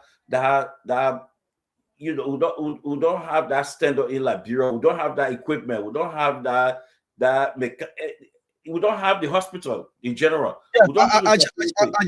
just want to ask you a quick question quickly. Yeah. Because earlier on this program, even though I said we shouldn't allude and make references to what happens in other places, but I want to ask you a question because my best guess is you're a medical person as well. If you are under the jurisdiction of the legal system and you want to make a submission, whether a compassionate leave, whether you've been convicted already, or whether you have to go to court and you under the jurisdiction now, do you just opt and leave, or you submit the reason you want to leave? An independent expert, or even the prosecution can bring on an expert to counter what record you're providing. Is it wrong for the court to ask for your report to make sure whether or not this is actually a true reason for you to want to leave the Republic of Liberia, Kev? Is it wrong for the court to do? The professional doctor should be enough, because the doctor practicing under a license, right?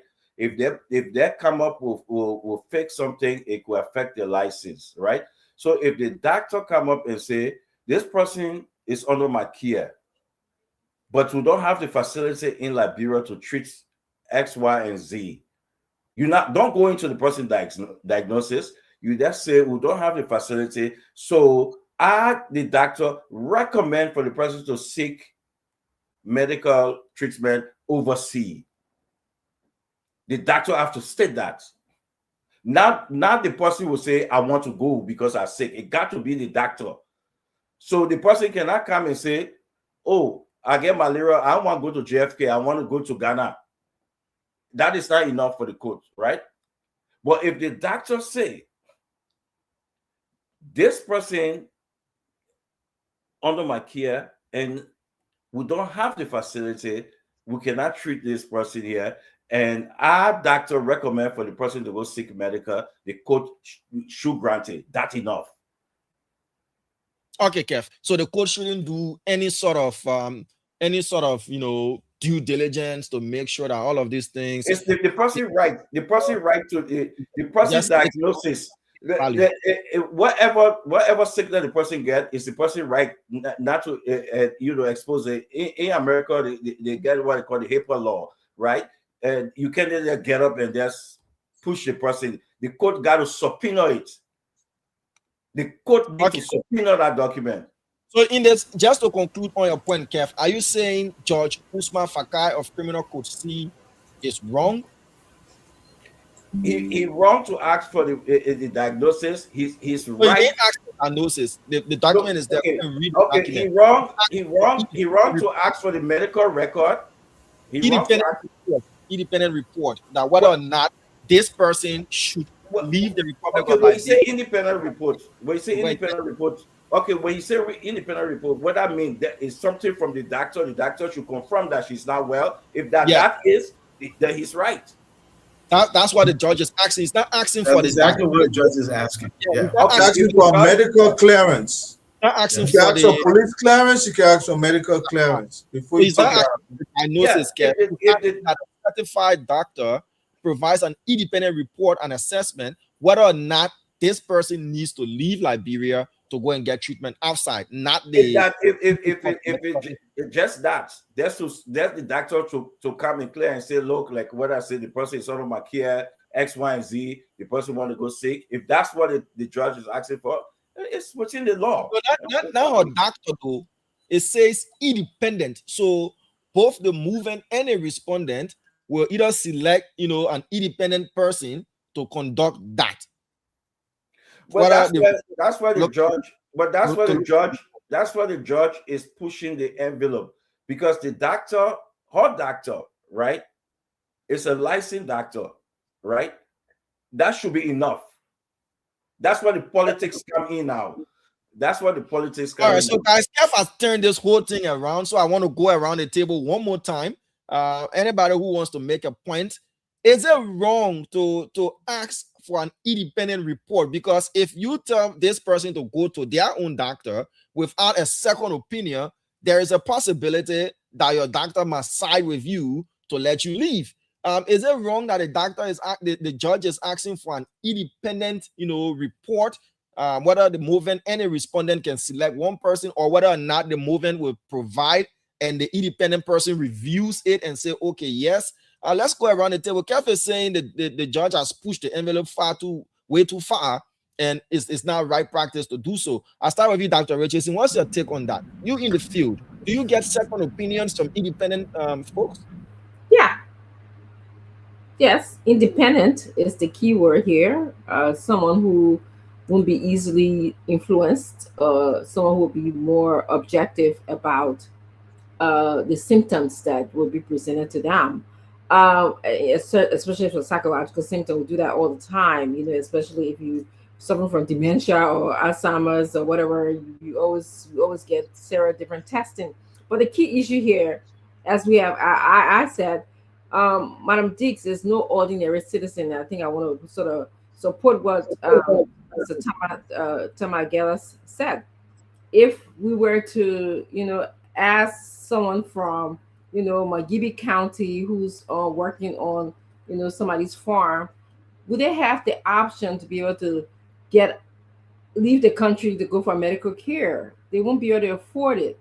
So fortunately, Madam Dix has that option, and the court is going by its rule. You know, she's not an ordinary person. She's involved in legal affairs. She's involved in an indictment. So this is what we should go by. Why I think that we should go by the court's rule. But yes, getting an independent, documentation, independent evaluation of the case would be very helpful. Thank you, Dr. Richardson. Dr. George, just a brief start by. We're having Kev has said his point. Just to hear from you before we move to our final topic of the night. We're running early on time. Please go ahead. Yeah, the first thing, I mean, commend our viewers who corrected when I said Kigali instead of Kigami. So Paul Kigami is the president of Rwanda, and Kigali is the capital city. So thank you. You have been reading the comment? Yes, I do. Faithfully. Yeah. That's what you're doing that. Sometimes you see me laughing is because of some of the things people write.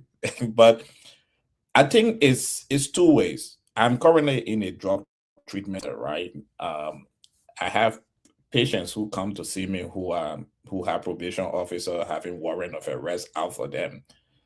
All I do is to send a letter to the probation officer, and that warrant is withdrawn. In fact, last night I sent a letter to the judge telling him that one of my patient case came out.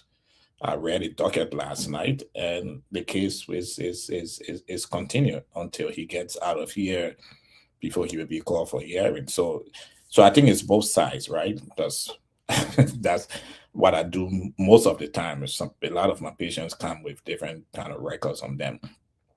The second side of it is that it was Madam Dix who wrote the code for permission to travel. And the code is saying that since you have written this permission, we would like a doctor, an independent doctor, to agree that you have this health issue, and we do not have a way for this issue to be addressed in Liberia. And I quote it's fair. It's good for us to again. It's good that she meet a doctor who can evaluate her and ask her to come for treatment. Perhaps she's asking for 30 days.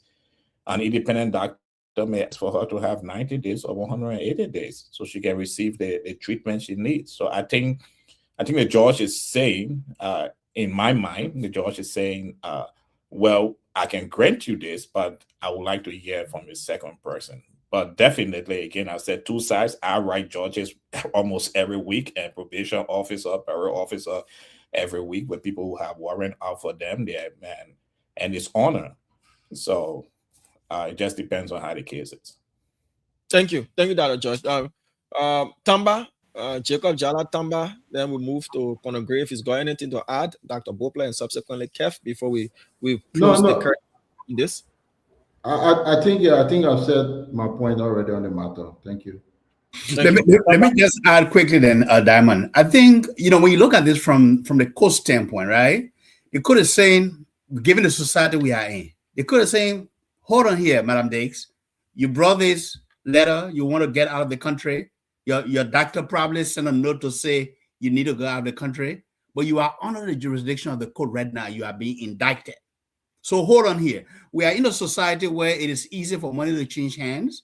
We are in a society where it's easy to influence a doctor's note in your favor, especially when you are going through a court system. Now, I'm not doing allegation, but based on the society that we have, that is rife with corruption, where anything holds. I think I applaud the court for taking this stand to say, look, madam, we agree, we can consider this, but we want to hear from a third party. We want to hear from another doctor, another medical professional that will confirm that your condition right now, we are not able, it cannot be treated in this country. We have GFK, we have other major hospitals, we have specialized centers. If another professional can prove that you actually need to get out of the country, then the court will grant you that permission. And I think that's what is happening here. Thank you, Tamba. Kev, you want to say anything else before we move on? Yeah, Is it Kev or Conor Gray? Yep. Yeah, Conor Gray. Kev, hold on 1 minute. Let me. I jumped over Conor Gray by mistake. Yeah, Conor Gray, go ahead. Yeah, no, Diamond. I want to urge Judge to continue to look at the chat line. Some of us who are the subject of being leashed, that's where we gain our strength. The people can continue to cost as much as they want. I'm a soldier. You can't move me. But that said, I think the judge is exercising, impartiality, in the sense that he wants to show that he's a fair and balanced person. So he's exhausting exactly what the law allows. That you can get a second opinion from a neutral position, a person, and then I'll base my decision on that. It's your right to go seek medical attention. It's also my right to verify whether you're truly in need of that medical attention. Until then, everything will stay as it is until we can hear back from a second opinion. So that is all that what is. I don't think they're stopping her. You can see that they want to follow through with a request, but we'll have to make sure it's from a different source. And that's about it, man. I think, Diamond. Thank you, doctor. That's Conor Gray. You're confusing people. They plenty data. You see data. That's why I don't put any doctor on my name. I say Conor. All right. Kev, you're posting on. Yeah, Diamond. Nobody on this platform, especially folks who live in America, knows this. If you're not comfortable with any doctor to see a medical record, it's your right.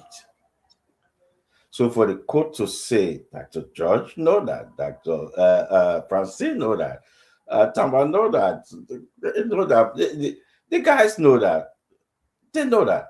You can just go to an independent because they just send you to an independent and say, go there. Like I said, if this was a case, right, that pertaining to the actual case, then the judge will use subpoena to bring an independent person. Let's say if it's a murder case, you bring independent pathologist, all those things. This is this person's private rights. They're secret. Everybody medical thing is belong to them. And you're telling them to go to an unknown doctor to go disclose her medical information. Let anybody on this platform tell me that's the way they run things. No. Mind you, the doctor, Dr. Richie, the doctor is a licensed doctor in Liberia, hot doctor. If that doctor gave a fake information, right, that doctor license will be revoked. So the court should believe that doctor because he's licensed. But to say, I don't believe this doctor because in Liberia, I can go speak the right to seek a second opinion. No, it's our right to seek second opinion. It's not their right. Because let me tell you something. In my job, yeah, I can go to my doctor today. I say my head hurting me. It's subjective. It's me, what I feel. My doctor will give it to me. I bring it to my job. My job can never question me and say, oh, your hearing not hurting you. It will send you to our own and doctor, so that doctor can come and tell you your head hurting. No, It don't work that way. They're just playing politics in that sense. What the judge is doing, the reason the judge will not honor that, I believe he knows the law. The reason he will not honor that, because he don't want the government to go after him to say, oh, he letting her go free like it's Steve Zago. They arrested him. They fired him. It's just politics. Okay, the hard actor should be enough. I'm sitting here thinking that once you honor the jurisdiction of the court system, there are certain rights and privilege that are taken away from you, and you have to abide by the court's rules. For example, I mean, if she was a regular plain Joe Blow or Dr. Richardson, you can just get on the plane and leave. I'm thinking a regular, like you said. Dr. Richardson, she wrote the code. She did. So then why should you write the court to leave? That's the procedure. That's what I'm saying. Like you said, she under the jurisdiction of the court. So she wrote the code, and the court seeking a third party or independent assessment because they don't believe a doctor. And Kev, do you believe for her to take her medical thing and carry to another person? Kev, do you believe that when you honor the jurisdiction of the court, you've lost certain privileges as well? Do you believe that? As one example? You still have the right to your medical information. Your medical information. No, you lost your medical information. Let me just lay my point in my question. Now, if my one in Dix knew that she didn't need the permission of the court, would she have made that submission to travel, a request to travel for to seek medical attention, Kev? Okay. That's what you're missing the point. Because she under the code, so she will write the code. Attach with her doctor and her doctor say, okay, yeah, my doctor, this is my doctor notes, right? And this. But they're saying, we don't believe your doctor. We go to another doctor, carry all your information, let that doctor check your diagnosis, check all your things. Not everybody comfortable to go to different doctors because that's her right. The court cannot take a human right. That's a human being right. You cannot take it from her because the case is not her medical.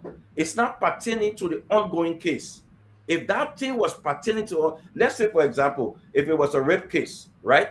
Because it deals with medical, the court can subpoena whatever the other doctor is saying to carry to another doctor. If it's a murder case, if those case, but somebody say, I'm not feeling well, you say, oh no, I don't believe your doctor say you're feeling well. So go to other doctor, let that doctor check all your things. Suppose I'm not comfortable to go to another doctor and reveal my illness. Okay, it's against her fundamental right. It's against her fundamental right. Thank you, Kev. Yeah. Isaac, you're chiming in. Yeah, please quickly. So, Kev, thank you. Like I've always said, we need to respect people in their field. Kev, you are a real medical person. Mama was just going. It is a bad thing for us to get on the show and mislead our people when we know the real truth. All of us have worked, have done things. Many of the times you go to the hospital, they don't tell you to go and bring your diagnosis. They say, go and bring your doctor note, meaning doctor saying this, assign me, I prove it. Almost all of us have done it. So then I was thinking, okay, my one we go to independent, like you say, person. Then they will check her pulse. Then they will send her in the lab. Then they will take her urine. Then they will take her blood. Then they check it. Then they put the result. Then they send it to the coach. Say, Coach Josh. Then the urine, the result. Then hey, my people, we know the truth. Then why will we come on show and be doing the kind of thing? Like Kev said, before a doctor practices in Liberia, they are licensed. Meaning the government of Liberia certified that person, saying, what, you know what, you are a medical blah, blah, blah person. We believe when you say something. Doctor note is what we know. All of us have done it. All of us in the show. I don't remember us going, taking our urine, our blood, carrying in the lab, do microscope, put the result, and get to the judge. I don't remember it's happening. So how is it different on the Papaka government? All all of the things we've known from day one, Papaka teaching everything now. Okay, Isaac, thank you. You are right. That is the way it should be. The director certifies, and it is on that the court decides. How can the judge be looking at the person's medical record, what is in their blood, what is in their urine? Allah. Oh, tell me that was it's Papaka teaching the whole country. I'll allow you to borrow the famous statement from our CEO. 10 seconds. You remember the Salif case? That bank case with our government when they went for medical, the same Unity Party, and he went to Ghana for treatment. You remember the Salif case? Thank you, Kev. Apparently, you are alluding to the fact that probably he didn't make a submission to the court. The court didn't see reason for him to have traveled and all of those things. He just up and left. But no. He made a submission, but they did not ask him to bring his diagnosis. As I said, everybody else said their own. We leave that one and we move. So we're wrapping up, folks. Interestingly, I've been getting the messages that we have to wrap up, but we have to do this one now. And this is just, we're just passing over this one. The deputy for the LDEA has said that, look, when you move around Monrovia, you can see no visible ghetto. Again, the emphasis is on the word visible. So when you move around Monrovia, you can see no visible ghettos. That the LDEA has been very, very instrumental and forceful in dismantling, destroying, discombobulating, and taking away all the visible ghettos from Monrovia. Well, let's listen to the deputy officer in charge of the LDEA making that submission. He spoke today on my colleagues' show, the Punch Morning Show with Bwaka Kamara. This is what Deputy ORC Tapper had to say. No visible ghettos. He didn't say they're not selling drugs. He said people selling drugs, probably they're selling it on a quarter, but there are no visible ghettos like you used to see before. We decided to divide it because they were scarce resources, and we had to do the people's work.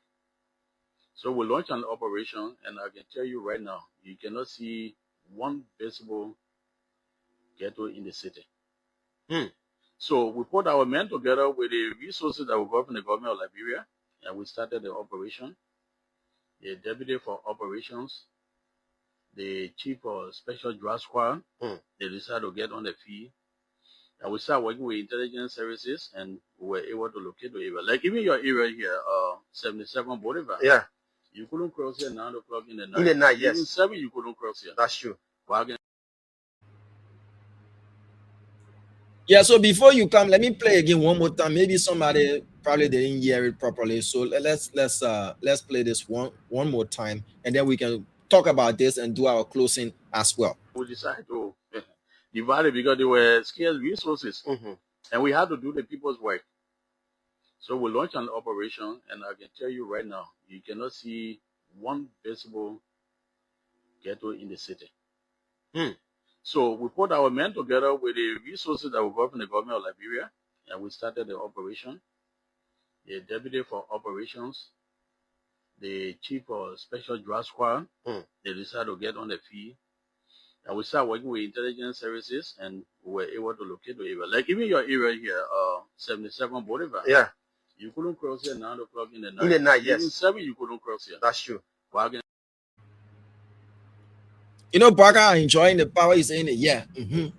Yeah, kudos to you, Bwaka Kamara of Punch Network, for that splendid interview today. So we'll do this in 2 parts. Panelists, you have your word, your say on this. You do your closing, but we'll hold the closing for now. You just speak about this, and then we'll open the phone lines for at least 15 minutes for Liberians who are in the various communities to tell us whether or not there are still visible ghettos or whether or not they don't see visible ghettos as well. People still taking a thing though. The deputy OIC of DEA didn't say people are not taking in an Athene, but he said they're hauling it now to do it at first where you used to see ghettos in Monrovia. The city is ghetto free. You can see visible ghettos no more. Now, Richardson, let's hear you out, please. So, Diamond, I think, do you think the city is ghetto free? I asked you. So when you finish making your submission, we'll ask the librarian. No, I mean, because you're actually there, but based on everything. I don't know where ghettos are, honestly. We want to hear from the Liberian people. Again, the Spoon Network is going to send its reporters out to do a verification of this statement from the deputy OIC of the DEA. Are they doing a good job? Yeah, they're doing a good job. Are there visible ghettos in Monrovia? I can't speak to that as a fact, but we will authenticate what he said. So let's hear. I'll reserve my comments until you authenticate what you have to say. I'll reserve my comments, but I do know ghettos tend to be in major cities. So I do know that. Even in a great developed country that I live in, there's ghettos here. Thank you, Dr. Richardson. Let's hear Dr. George. Yes, for a couple of years now, I live in a rural village here in this part of the world, and I work with people who suffer with addiction.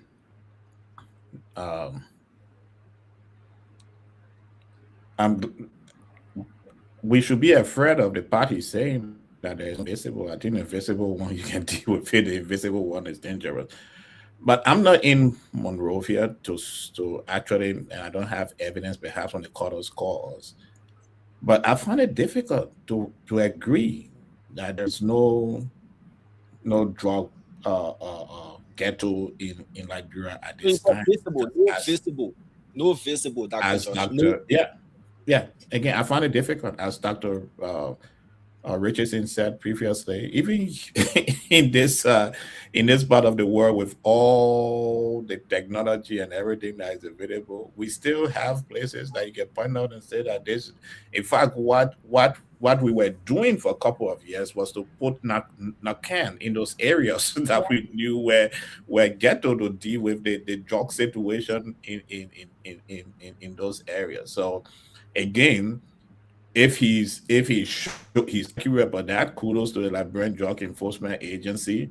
But I think it's a very dangerous ground he's treading on, because I mean, it's extremely challenging. It's extremely difficult. This is why I see addiction it's like a matrix where you enter and it's difficult to come out of the matrix. You're just looking for one door to get yourself out of it. And sometimes it takes years to find that door. So for him to say it's not visible, well, I respect him for that, but I'm not too sure, as someone who been around his feet and working with him for a while, that I can 100% agree with him. Now I will act like a professional on this one. I'm not too sure I can 100% agree with it. I think you should tell the audience what Narcan is. Oh, okay. It's if you overdose, it's something that you use to get yourself back. Narcan is a medication that is accepted here to get yourself out of overdose and to help people who have overdose. So in most communities that are quote unquote known as a ghetto area, the government freely place Narcan around so that people who overdose will easily access that. And that's why I'm just challenged by what the drug leader said, because we see it happening in life. Thank you, Dr. George. Thank you so much.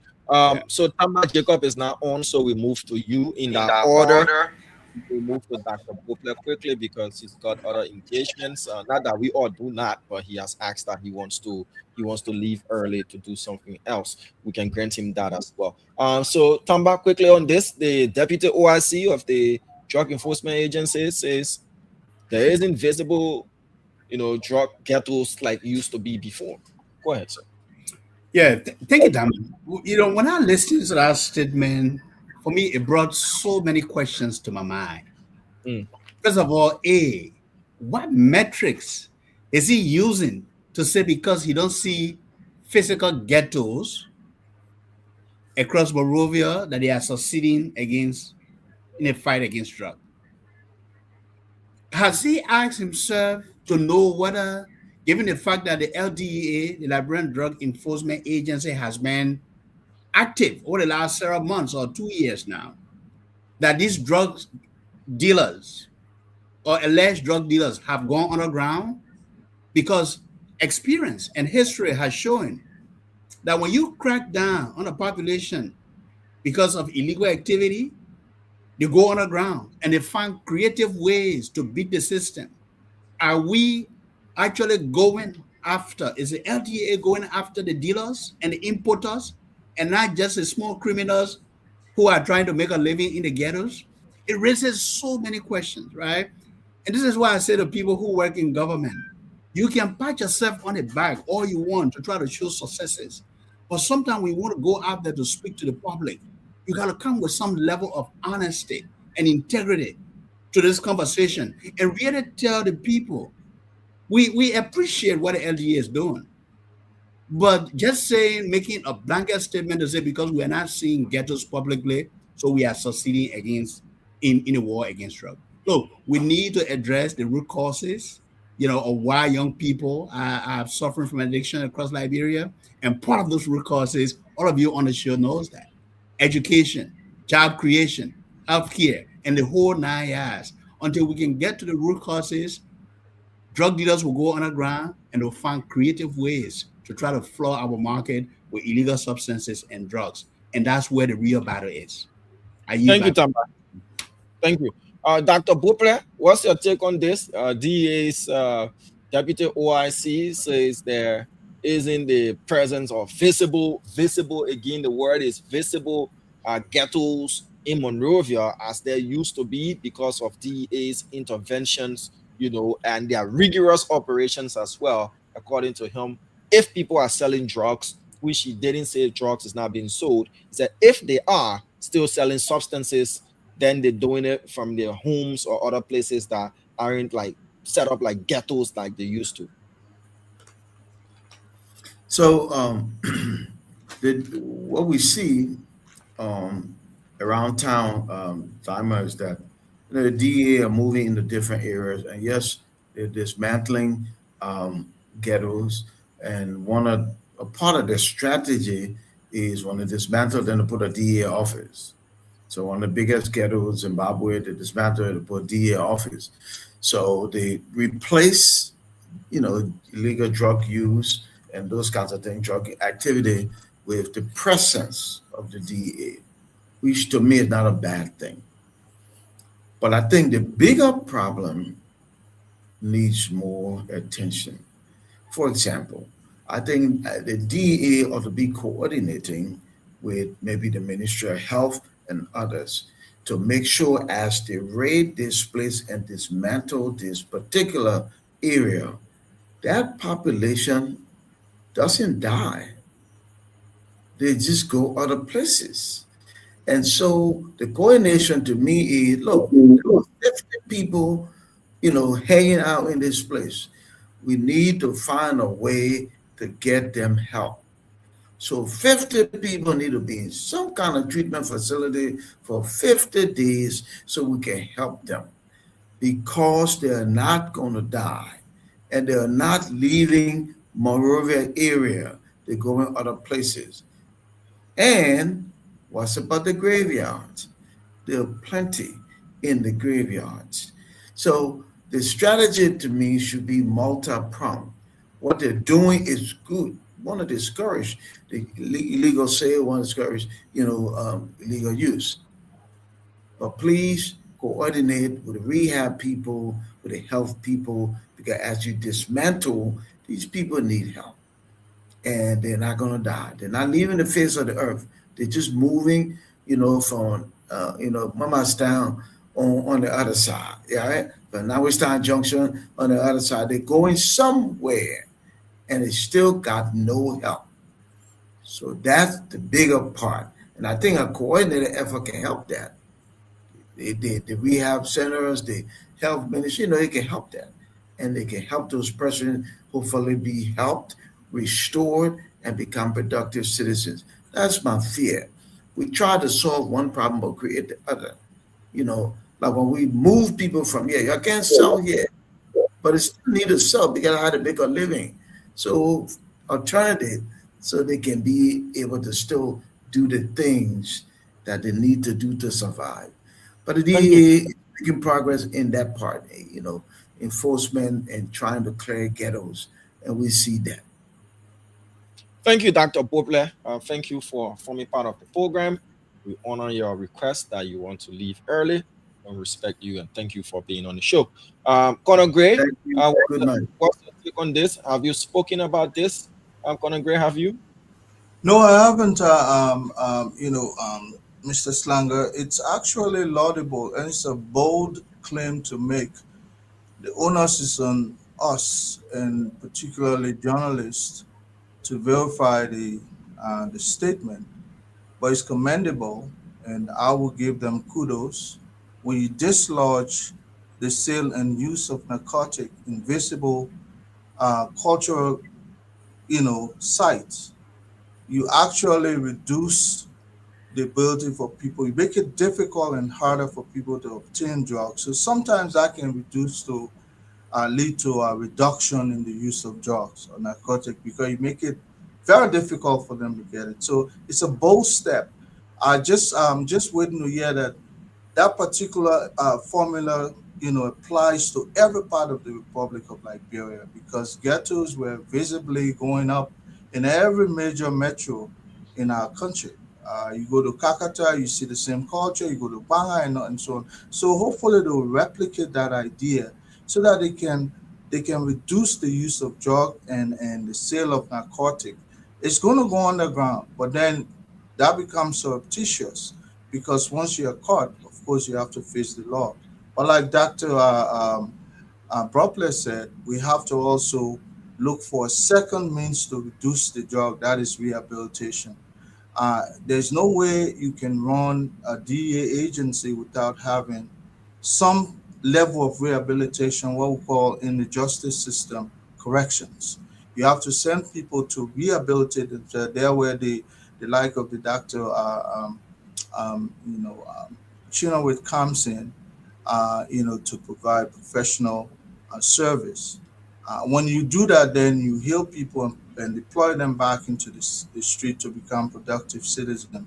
It's called something called recidivism. In other words, for people to likely become drug user again, or they relapse, or whatever it is. So those correction, those rehabilitation will prevent them from going back into drug use. But I want to commend them. That's a good news in my opinion. I'd love to hear more. I like that. Thank you, Mr. Thank you, Conor Gray.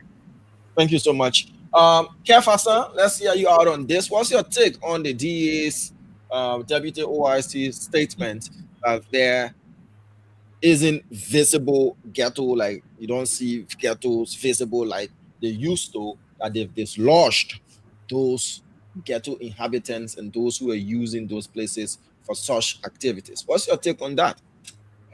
So fighting against drugs is about visible or non-visible ghetto. That's fighting against drugs there.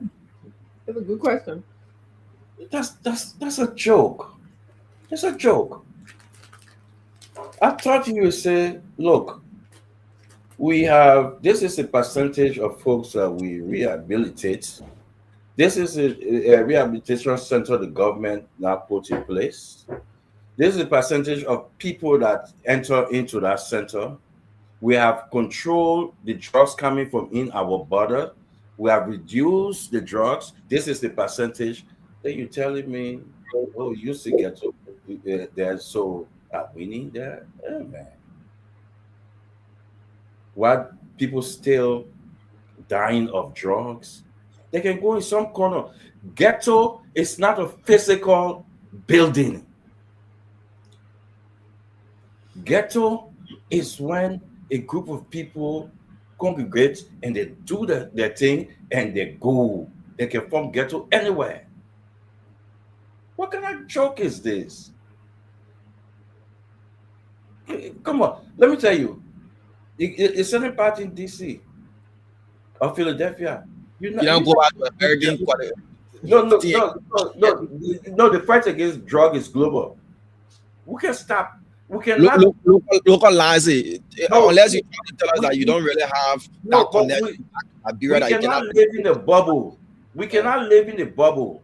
The world is a global village now. We cannot just live in the bubble because the fight against drugs is all over. People, children, even in this country. Dr. Richardson there, people there, Dr. George, they're dealing with folks all over, right? It's not a physical thing. You go in certain part in DC, you don't see that ghetto people saying that, but in their homes. In their homes. Let me say, certain part in Philadelphia, you will see people standing like a zombie. They're standing on the streets. It's there. So you can't tell me because you see ghetto, that we win. Then he go on the radio to sell that. It's a joke. It's a disgrace. The fight against drugs is not breaking down ghetto. It's how much you rehabilitate people and putting them in a rehabilitation center, bringing them into normal society. Give me that stat. Give me that percentage. Don't come tell me, oh, if you drive, you don't see ghetto. This is a joke, man. Thank you, Kev. It's a joke. Thank you. Thank you so much, Kev Hassan. So, folks, we'll just go to the phone lines for 10 minutes. The Deputy OIC of the Liberia Drugs Enforcement Agency said, look, there isn't visible ghettos in Monrovia as there used to be. In fact, there are no visible ghettos in Monrovia. What they've done is that they've dislodged those ghettos, and even if people taking their items, which is said, yeah, people still taking their lay 1 or 2 and thing, but they're taking it, they're hiding to do the sale, and like thing I used to see before, where you see ghetto people standing and say, yeah, like our black, yeah, they black, like people selling our item, you know. They say they're not looking at that no more. So you in the communities as well in Monrovia, call us up quickly. We just take 15 callers. Just call us, say, oh yeah, ghetto, you know, that kind of stuff. We're not talking about long, so we can take as many persons as possible. 0777 1075 0555 1075. Let's take this first person on this line. Hello. Yeah, good evening. Yes, go ahead, please. I speak to you from District Number 6, Manil, I agree with him. The fact that the way we do see the zombie standing, so called on our phone, right now you hardly see the city. What you do see, if you clearly standing, telling it. Right now, they are hiding ourselves. We even see it very difficult. Thank you. We're not saying that they are not saying it. They're saying it, but to see them, it's difficult. Thank you. Let's take this next person here on this line. Hello. Hello. Okay, we lost that caller. Replace you with this person. 0777 0555 Hello. Hello? Okay, we'll keep losing our callers. Let's take this next person. Hello? Hello, Dama. Yeah, you're live. Please go ahead. Yeah. You're coming from Raleigh. Yeah. You just go to Kingway. Go to Kingway, you see for yourself, my brother. You know, I'm going to go to Kingway. Bring your back and put it on the road. Forget it. Let me show you. You put on using get again. Put using gray. You know, the pushes. I want to you know, go jump to the Kingway, man. Tomorrow. I'll lie to you. Thank you. Go to Kingway. Thank you for calling. Let's take this person here. Hello? Okay, we lost that caller. Let's replace this person. Hello, you live? Please go ahead quickly. Hello? You live? Kindly go ahead. Yeah, I'm Hassan Sherry calling from Brownsville. Go ahead, Hassan. Yeah, he makes sense. It's time to see ghetto is hard, but people still taking the drug. The key is that they will hold themselves responsible because sometimes they do recycling of the drug. Thank you. Thank you. Let's take this other person in this line. Hello? Okay. Hope you're doing good. Let's hear you out. Please go ahead.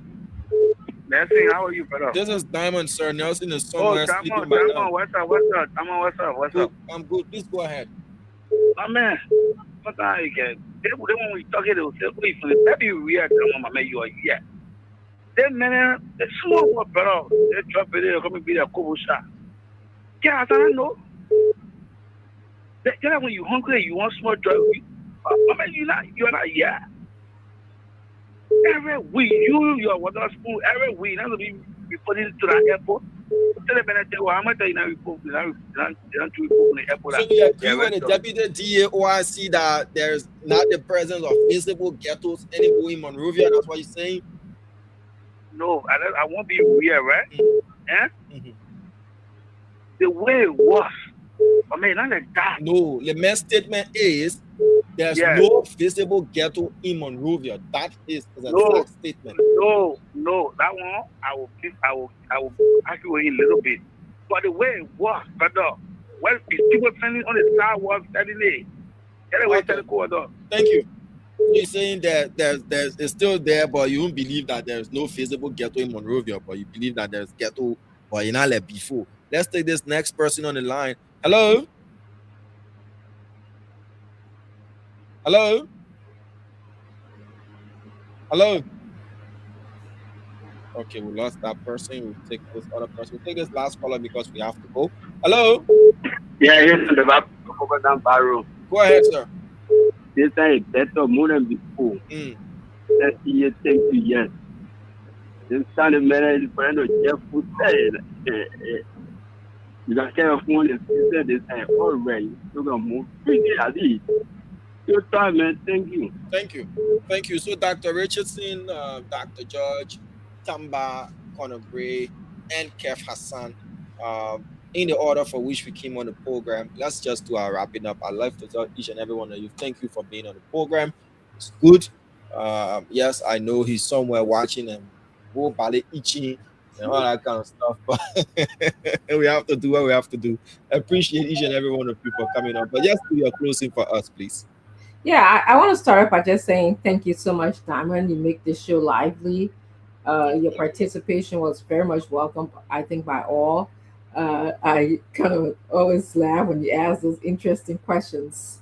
And I also want to thank all of our viewers and commentators, whether we like it or not. You're free to state how you feel or, tell us what you want.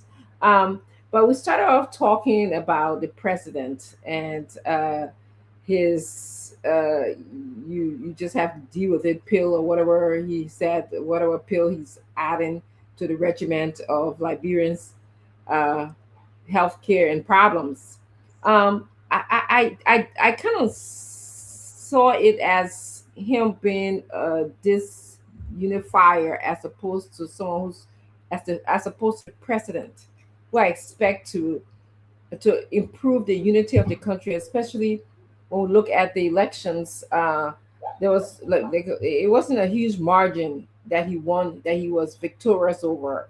So when he speaks, I hope that he considers previous leaders, okay? And I think this should be an ongoing thing, just for the sake of courtesy, for the sake of, as a time I said, for the sake of leadership. It'll be helpful. Don't just give us free cheek. You've been doing it frequently, and I don't know, it doesn't speak to me as a presidential comment.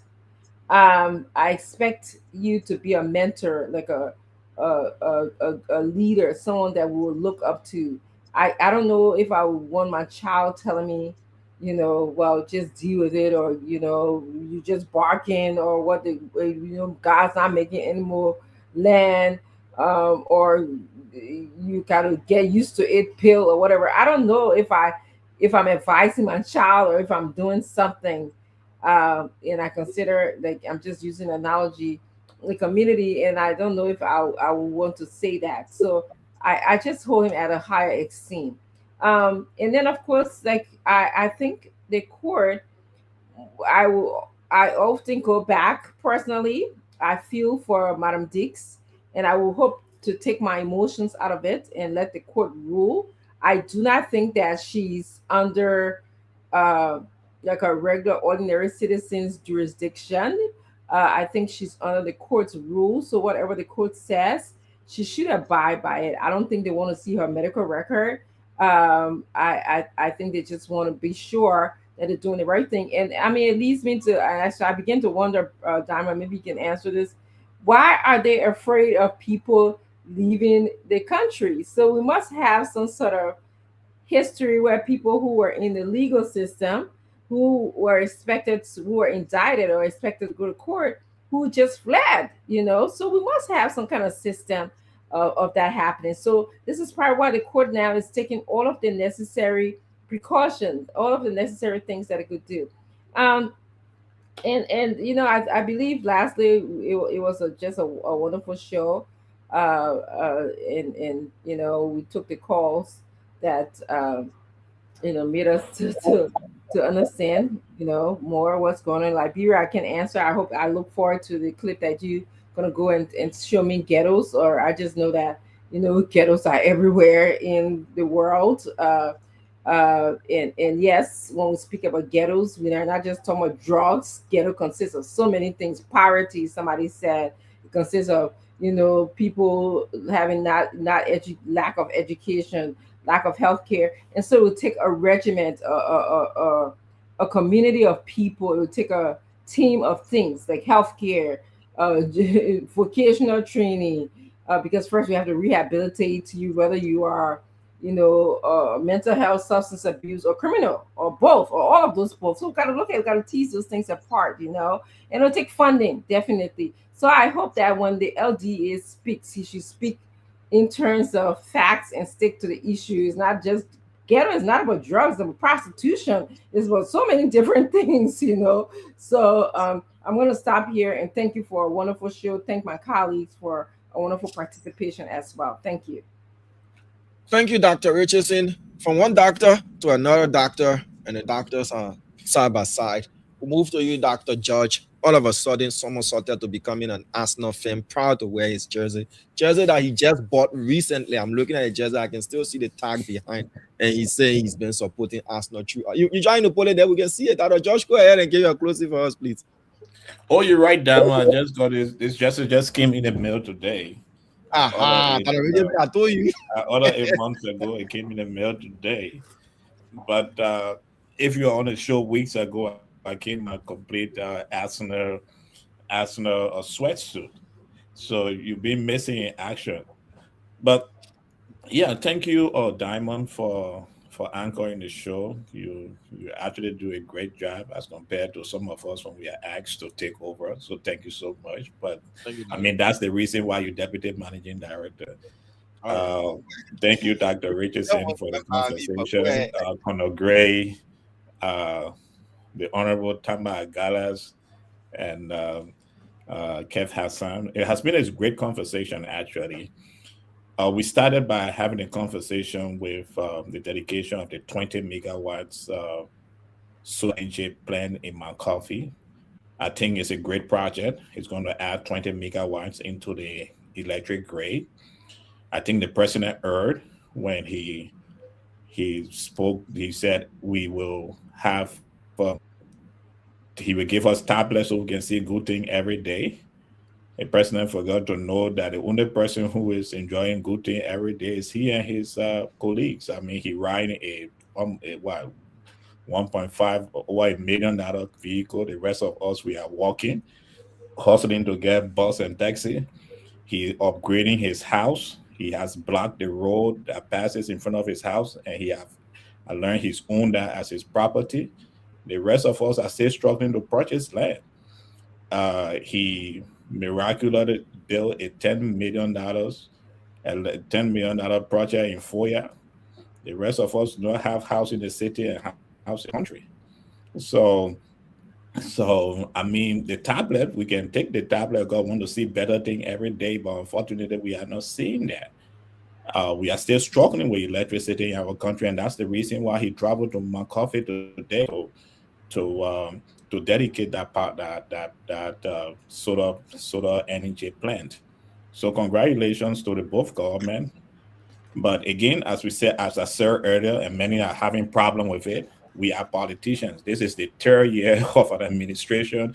When you are in your third year close to election, you don't go clapping for your opponent. You don't want to give him more energy and more life. No living person on earth, no matter where you live, can make that can do that. But we are happy we have that in our country. Coming to the conversation around the former commerce minister, I believe the court make the right decision and wants a second opinion. I also believe that she should be granted the opportunity to seek medical solution outside of Liberia, because our medical system is not up to par, up to standard, and we all know. We travel to Ghana, we travel to different parts of West Africa and the world for treatment. But one thing I would like to remind every one of us, that those who have been given much responsibility, they should also be able to make things turn around too. So when you are elevated to a position of authority, make the country to be better so that every one of us can enjoy. That's the reason why we elect you. That's the reason why we trust that you will make Liberia a country, because the rest of us may not have money to seek medical attention in Ghana or any part of the world. That's the reason why we elected you, to make it better. And I agree with Paul Kingami when he made his ministers to keep the children in Rwanda, because it was important for them to make the schools up to standards so that children can attend it. If you don't want other people's children to you don't want your children to attend those schools, why do you want other people's children to attend the schools? The same thing with it.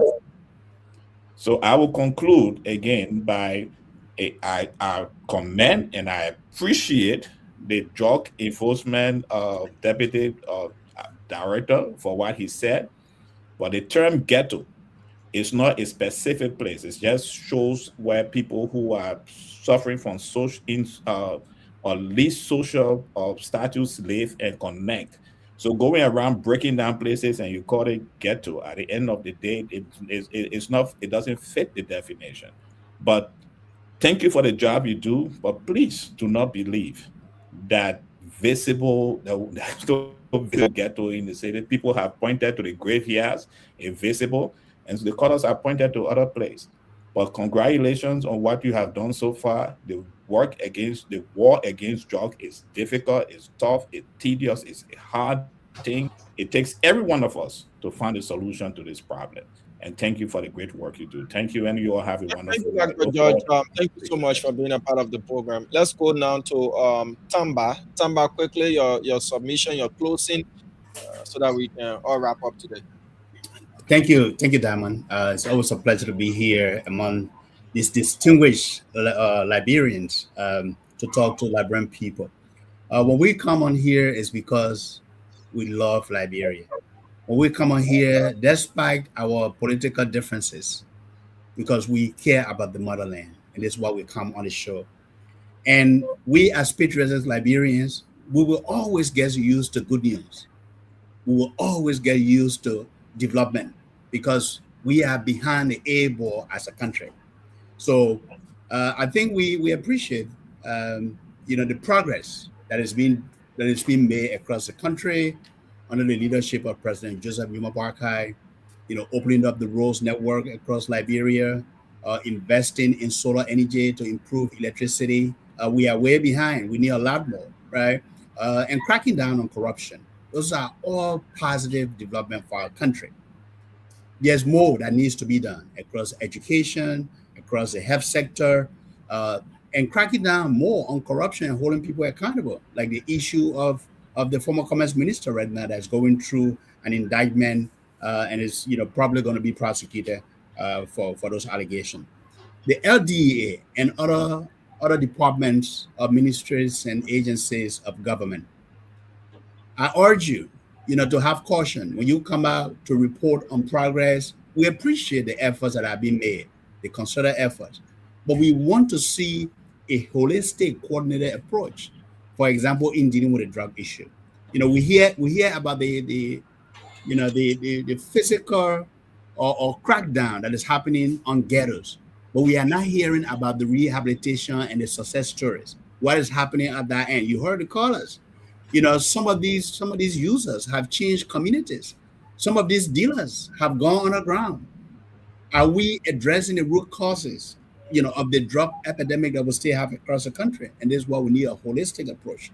So when you come out to report based on the truth and have some metrics that really shows that we are making progress. And we applaud all of the progress that has been made, but we are not there yet. There's work to be made or to be done. across all sectors in Liberia. And I urge the opposition, no matter your disagreement with the ruling party, we should always support when positive things are happening in Liberia for our country and for our people. It's been a pleasure being here, Diamond, and thank you so much. Thank you so much, Tamba. Thank you for being on the program. You always here. We appreciate you. Like every one of our panelists, we appreciate each and every person. You bring different and diverse views to the program, and that's why Spoon Talk is undoubtedly the number one. Conor Gray, still shooting on site, or you took that back? You know, Slanger, Mr. Slanger, I think the statement made by the deputy of LDA was poignant in the sense that he might have been comparing the past and today. If I'm being disparate, in other words, if I want to interpret it based on my own view of things, I would say today is better than yesterday. Unlike yesterday when you found ghettos sprawling almost everywhere, today I challenge you, go look in anywhere in the city whether you see visible ghettos.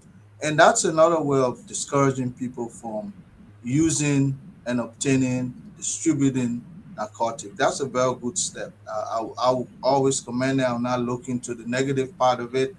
I will praise them, kudos, because unlike yesterday, if anybody wants to argue that today drugs are visible everywhere, people are having ghetto in Monrovia, make that statement. But he has made his own statement. It's on us now to go back and reevaluate that. Yeah, they pointed one place called Kingray. There's just one of many. Unlike today, yesterday you could point at many. But let me take my closing opportunity and say I was not here when Mike Jabate appeared on the show. And Mike Jabate, in my opinion, was one of those cadres that helped the current administration to come into power. I'm not going to say it's right for him to, be making open,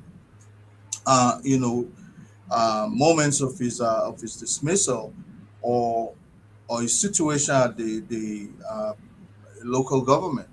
But I think this government should be able to look the way of Mike Jabate and try to those are the cadres you need back when re-election comes in. So you want to be able to give it's just one person, just find something for him.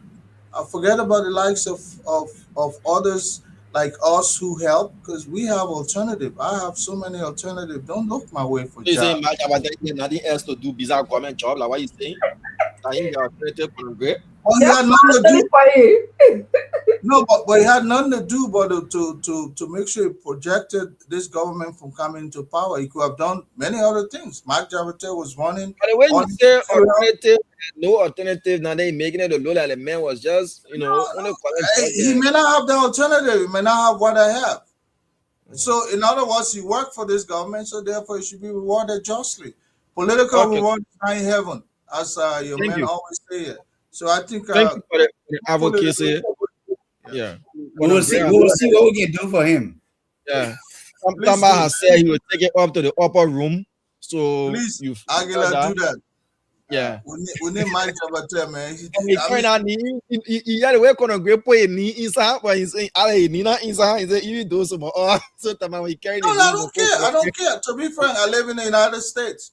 And I run a business. How many confusion living in United States, but can still come out to get a. Come on, no. Mike Jabate say he loved the bush. He say he's a bush man. He's gonna go back to the bush. Those who are not doing well, those who are not doing well, they have to run to Liberia. I would have been Liberia every other month. Even if you're doing well, is it not an honor to work for your country? Even if you're doing well, is it not a privilege and honor to work for your country? I gave my quota. I served so many years in the military. When you are here serving the country, you are not doing well in America, Conor Gray? No, why in Liberia? Yeah, your most recent service to Liberia, you are not doing well in America? Well, that was a international job, but I didn't like it, so I left. I came back. Okay, all right. Let's go to Kefigo. Kefigo, Conor Gray and turn the whole thing to the closing advocacy for Jabate, but we'll leave it like that. Just give us your closing quickly as we wrap up, Kefigo. I think Conor Gray is correct, and let the people in Liberia get a job before you think about folks overseas. It doesn't mean because we're advocating, so we should go get the people job. I'm not a believer of that. I want people in Liberia should get the job, not us coming from here and taking their jobs. So I think it's wrong. I agree with agree on that. Well, let me say this, right? One of the things that people should understand and realize that when there's a government come in power, and then you meet a project that the past government, it always good to recognize that past government, because you're going to leave power to one day another government going to come. You understand? Let's look at the Ministry of Building. George Weah met it, the CDC met, and finish it, and name it after Ellen, because that shows gratitude. George Weah could say, hey, let us name it that LeBron people money, but it shows gratitude and show decency. It's a common decency. It's not by law, but that's gratitude and decency for Liberia. I said, how the Omar fix it? Let's put her name there. Let's go to the airport. When that airport finish, George Weah not only give credits to the past government, the head of the airport, it was Joseph Yuma Boakai, running mate Nukwe. Somebody who ran against President Weah. He said, come here, let me get you a job. Everybody saw that. So when we're trying to move a country here that fought for 2-year war, one of the things we need to do is to recognize and give gratitude to each other, to appreciate each other, to say, we come a long way. I expected Joe Boakai to send an olive branch to President Weah and heal the nation from 14 years war, or continue to heal the nation. Make care if you call President Boakai Joe Boakai and call former President Weah. Not to come, right? Not to come and stop this man in mid-air and say, you cannot use the presidential lounge that he built, and go and put his picture on the floor. You got to put the country together. You got to bring the country together. He promised that to the Liberian people. Joe Boakai promised that to the Liberian people. And he promised, I will not run for the second time. I just want to run one time, bring the country together. I was sitting right in the room when President Weah made that call. There was no single word from President Joseph Yuma Boakai to say, let's heal the nation, it's time to work, and let's find time to meet. President Weah spoke, congratulated him, say all the good stuff. President Boakai only said one word, thank you, thank you. Nothing else to say when we will meet, but go back and see what President Weah did. President Weah and Joel Howard Taylor, they both went to see Joseph Yuma Boakai. Matter of fact, before President Weah came to the headquarters, or went to the headquarters, the first place he stopped, that was Joseph Yuma Boakai. That's how a decent man want to heal the nation. Okay, Have you ever see any olive branch from this president? The country is on the wrong path, and the dark days are returning. We have to heal this nation. And Joseph Boakai is not the way. Lastly, tell you a second.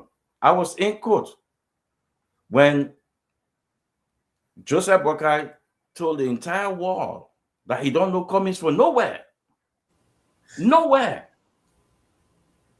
the man want equality on his former Nowhere. president, but he's calling the current sitting president without the handle. Imagine, And he's and asking that for was wrong. equality. That is so unfair. President Joseph Boakai, former President Weir. No, you don't want to kind give of the man flowers. Kev is preaching a message of unity, but he's still having, his own way Yeah, of. no, but he's degrading one and then you want to upgrade the other one. Yeah. That guy's So, a former. look, He's a past president.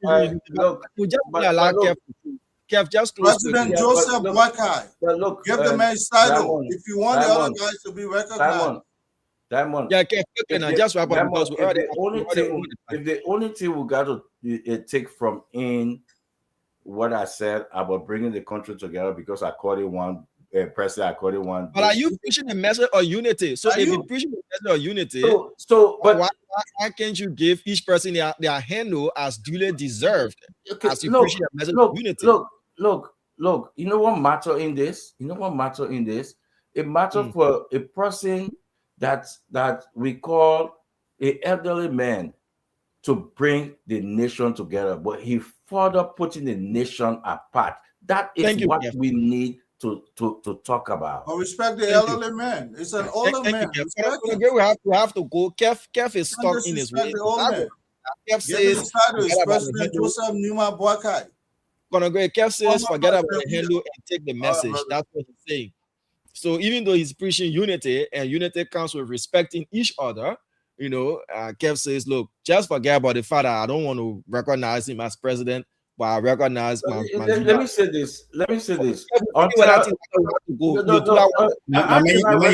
somebody who is dividing the nation. I cannot. Kev, you're too close. See that one.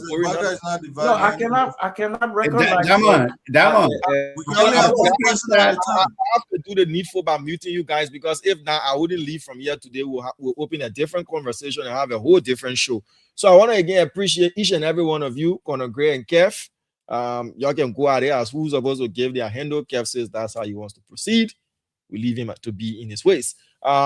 Dr. Richardson, Dr. George, and Tamba, thank you as well. You guys coming on means a lot to the program. You add value to the program as well. It's been good having you guys around. It made moderating so easy that I can relate to each and every one of you, and you provided me with the respect, and I appreciate that as well. It's been 2 days of moderating. Still got more to do. The folks are asking about the presence of the CEO. He makes this show different. Those are huge boosts we cannot fill, but we can do our best by replacing the trust that he put in us with our good performances, but we cannot outdo what he does on this program. Is clear, but we have to keep the program going, and each person's input is very valuable. We'll be back again tomorrow. Nelson and his crew will be on the program. I should also say today, because it's Saturday here already. So Nelson and his crew will be on today. I'm sure they've been given a Saturday, so you guys can have your time to rest. Unless you have something to do on our program, we'll be back on Sunday and subsequent days during the week. Those of you who are concerned, well, your concerns will be met during the due time. But all we can say is Spoon Talk remains supreme, and we'll continue to do what we have to do to keep this network going. Have for yourselves a wonderful day, guys. It's good night from my end. Thank you so much for watching. Viewers, we appreciate you. Listeners in Liberia, we appreciate you as well. To the entire team, thank you again, and thank you for being on. Bye-bye. Thank you, Diamond. Thank you. Yeah, Tama, don't forget, you have to poke on a great neon our list. I hope I didn't put myself in a situation I can't handle. You provide a job for much. I'm barely getting a call back myself. So, but he's a influence with you. It was just a joke, man. Look, if I hear anything, I'll let the man know. But I'm not getting any calls back. Yes, sir. A special one. From the CEO stand coming with the spoon. And your boy right at the top, man. On the beat.